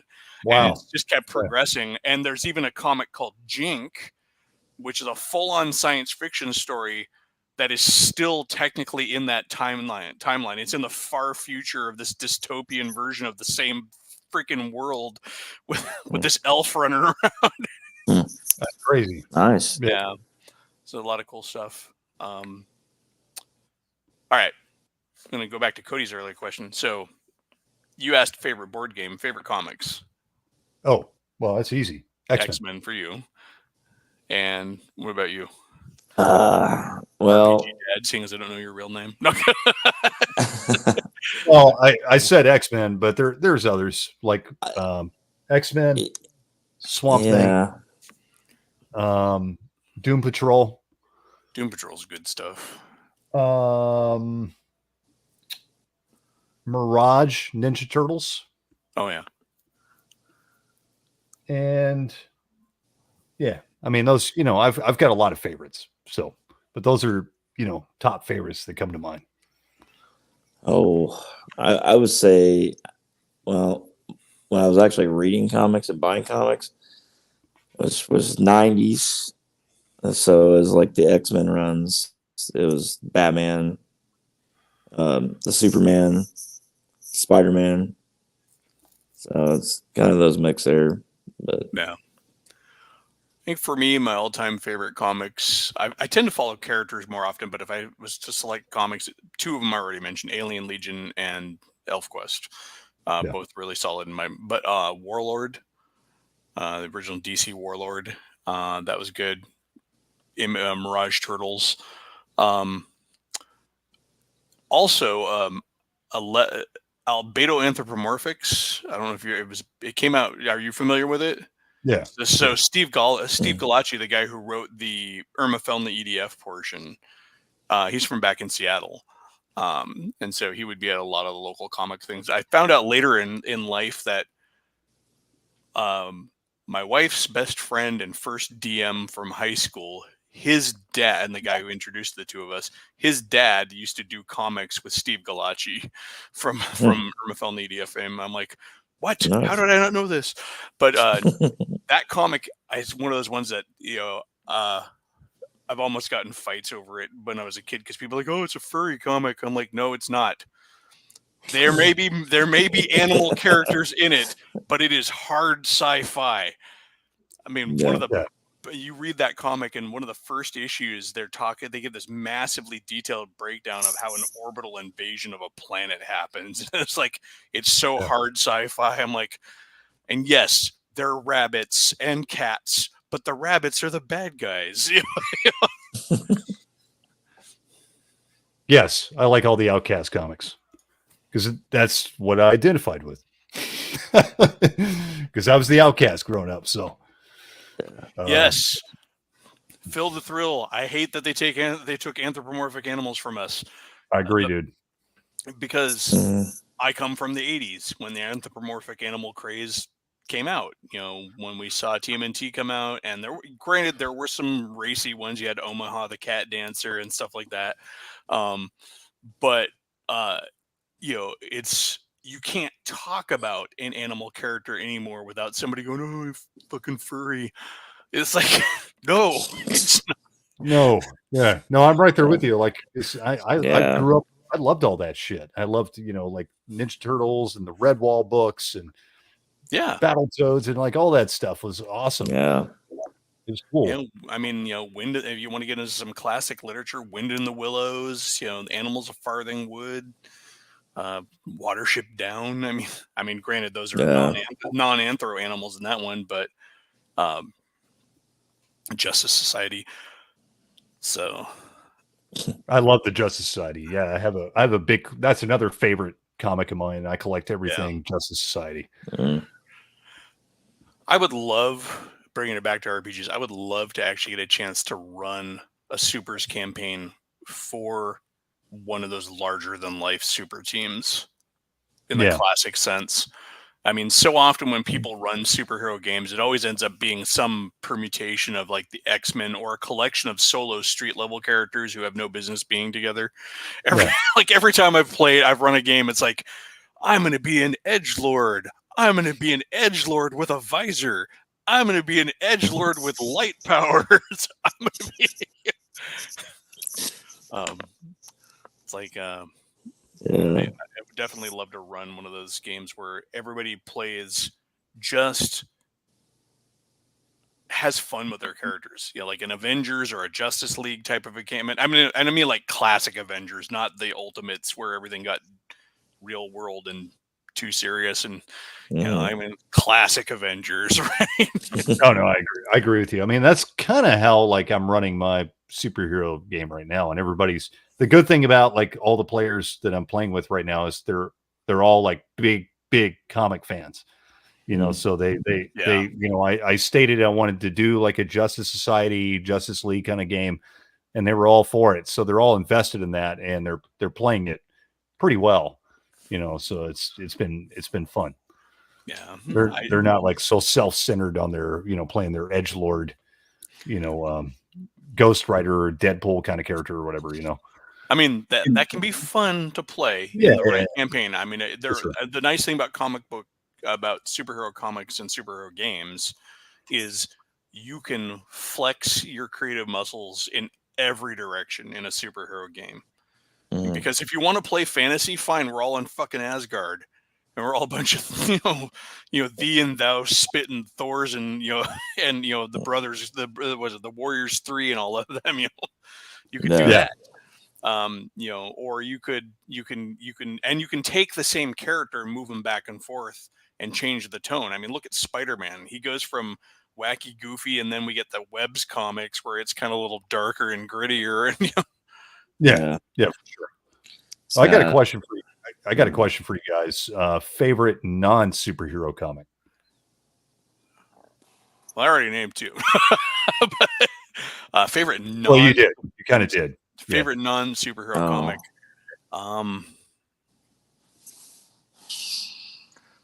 Yeah, all the ones I named are non-superhero comics. Yeah, I guess you did, Eli. Yeah, you named quite a few that are outside the superhero genre. Yeah. Yeah. Well, I'll name one. I'll say American Splendor is probably my favorite, like non-superhero comic, or completely out of like the realm of like comic books. No, I'm pretty basic. Yeah, it was just like I had superhero comics. Yeah, no, that's cool. That's cool. I just figured, like, I got into a phase there when I was in my late teenage years. I like got tired of superheroes. Got tired of like all the comic fairs, so I started looking at other types of comics and got really into all these different other types of comic books for a long time. Now I've gotten back into superheroes. Like in the past like year, I was tired of superheroes for years, and now I'm like, oh man, I miss superheroes. And it was the movies that did it for me, because the movies I do not like the fucking Marvel movies. I don't like any of them. I just did not enjoy them. I didn't enjoy any of that shit. But it was those movies that made me want to read superhero comics again, because my friends would drag me to these movies and I'd be like, this is the same shit that happened in the comics, but the comics were better. Yeah. And so I was just like, then it reinvigorated my love of the comics again, because I was like, man, I just want to go read the comics again. I think the biggest thing is, like, for the Marvel stuff, it'd be like if they had complete control of every one of their IPs when they started that back all up, you probably wouldn't have such disjointed storylines. Like, because you didn't have Spider-Man at one point, so you're kind of filling the gap. Fantastic Four either. Yeah. Can we please get a good Fantastic Four movie? Please. Yeah.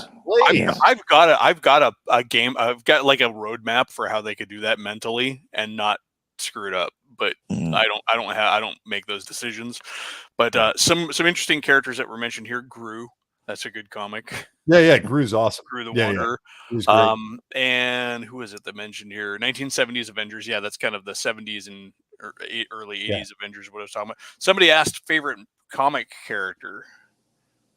Oh, favorite comic character? That's Dale. Yeah. That's a hard one. Yeah, that's a really hard one. I don't think I could pick a favorite, because I really don't. I kind of like Spawn, because it was borderline horror, but you still had the superhero aspect of it. If I have to name a character that I really enjoyed reading, and that stands out in my mind, because I'm like, I can't say any particular Green Lantern, because I'm a fan of just the Green Lanterns as a whole. It's Longshot. I remember when the Longshot comic came out and all that awesome Arthur Adams artwork, and just that character was just kind of weird and oddball, and the universe he came from. I just really enjoyed the original series for Longshot. For sure. Yeah, I got too many characters I like, and it just changes from day to day. No, you must pick a child to be your favorite. I can't pick a favorite. I'm sorry. I mean, like, if I will say, one that's held on because my first love of superheroes was Batman. Yeah. So I guess if I had to pick a favorite overall it's never changed, I never lost my love for, it's Batman, because he was the first character I got into. And it was because of the 1989 Batman movie, but also at the same time I was watching the 60s Batman that came on TV. Yeah. So like, that started my love of Batman, and I never lost my love of Batman. Yeah. So I would Christopher say- Reeves. Christopher Reeves Superman. yeah. I mean, that's Yeah. Well, here's a question. If you had to play one comics character as your RPG character, who would you pick? Oh, Like we're playing a superheroes game and the GM says you can pick any character from any comic universe to be your character in this game. What are you going to pick? that's a hard one. that is a hard one. So many good ones. I think I would like to play like somebody like one of my favorite characters in the JSA is Wildcat, and he's like the weakest character in the JSA. Not but the I always, boxer. yeah, he's the boxer who dresses in Well, a cat originally, outfit. you just want to play him because you can do his accent really well. Come on. Yeah. But I always loved him in the JSA, but I think that'd be a really fun character to play because it'd be challenging for one. I like the challenge. Yeah. The role playing aspect would be really fun because you're He's just kind of weird. a larger life character. Yeah. I've played a Superman character. I've a type character. I've played a Batman type character, but I don't know. There's too many. I do think that they've done a good job with Wildcat and the various DC animated treatments of him. DC animated is really solid, actually. for sure. It's Whoever's really good. running their live action needs to actually fire everybody and hire the animated crew for. Yeah, like even their modern, like the old animated stuff was great in the 90s, but like all those like movies they've come out with since, like for the most part, everyone I've seen, I'm like, man, this is fucking excellent. Although Jen and I just watched Blue Beetle and we both enjoyed it. So the new Blue Beetle movie that came out. I don't know. Is it live action? Yeah, live action Blue Beetle. Okay, that's cool. Yeah. It's got George Lopez in it. as one of the characters. But it was a good movie. It was a good treatment of the Jaime version of Blue Beetle, the new version, who's got the power suit and the alien symbiont and stuff like that. But they also had nods to the original Blue Beetle in it, so it's pretty cool. Yeah, that's pretty awesome. I always liked the Blue Beetle. I had no idea they made a movie. Oh yeah, well that and you and everybody else, because DC didn't promote it at all, and then they're wondering why don't our movies do well? Yeah, it was very minimal promotion on that. Oddly enough, I think the character type that I would like to play in a tabletop is I would like to play just something like Captain America. Yeah, because that personality, I could just really ham it up and Sure. and Yeah, play really to fun. it. And he's a Be very really fun. basic character. He's just kind of a bruiser character, but he's a bruiser with a strong moral compass, and that can be problematic at times too. So That's kind of how I felt playing like a Superman type character. Is like, well, you're basically the big blue Boy Scout, yeah. I've tried playing. I've played in a few games where everybody's like, "Let's do like an X-Men type game," and I'm like, "All right, cool." And then I'll come up with some character who's a pretty moderate mutant type character, and then everybody else is making these turbo mutant characters, and I'm like, "Well, okay, great." Yeah. Oh, I think I might So, actually Dale- have to get out of here. All right, Yeah, I'm probably gonna wrap it up anyways. We've been on here for reaching a the while. pumpkin hour. Yeah, for sure. I'm starting to run out of steam here a little bit. I still So, gotta yeah, figure out what I'm going to do on my stream tomorrow. Oh yeah. I haven't shit. figured out. Well, good That's luck a- with that. Yeah, Oh, well, could be another BS stream. Just show up and talk. that's kind of what's wrong with me. I was like, I don't really have anything to talk about, and plus, trying to find a quiet space in my house with 8 other people is like, Oh, damn, 8 other people?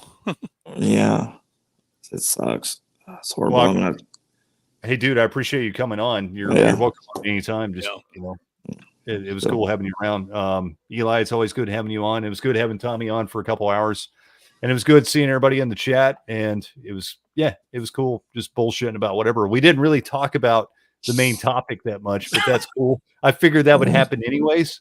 Tommy presented a main topic, and I was like, dude, that's going to go out the window pretty quickly. But hey, it's all good. But anyways, yeah, we'll cut it out there. Thanks for everybody coming in. Appreciate RPG Dad coming on, and Eli's, of course, always love having Eli around. Hey. We'll see you guys sometime. Maybe Everybody have a good tomorrow night. morning. Yeah. Yeah. Make sure to check out Eli's stream tomorrow morning. He always streams Sunday mornings, 10 o'clock Central Time, my time.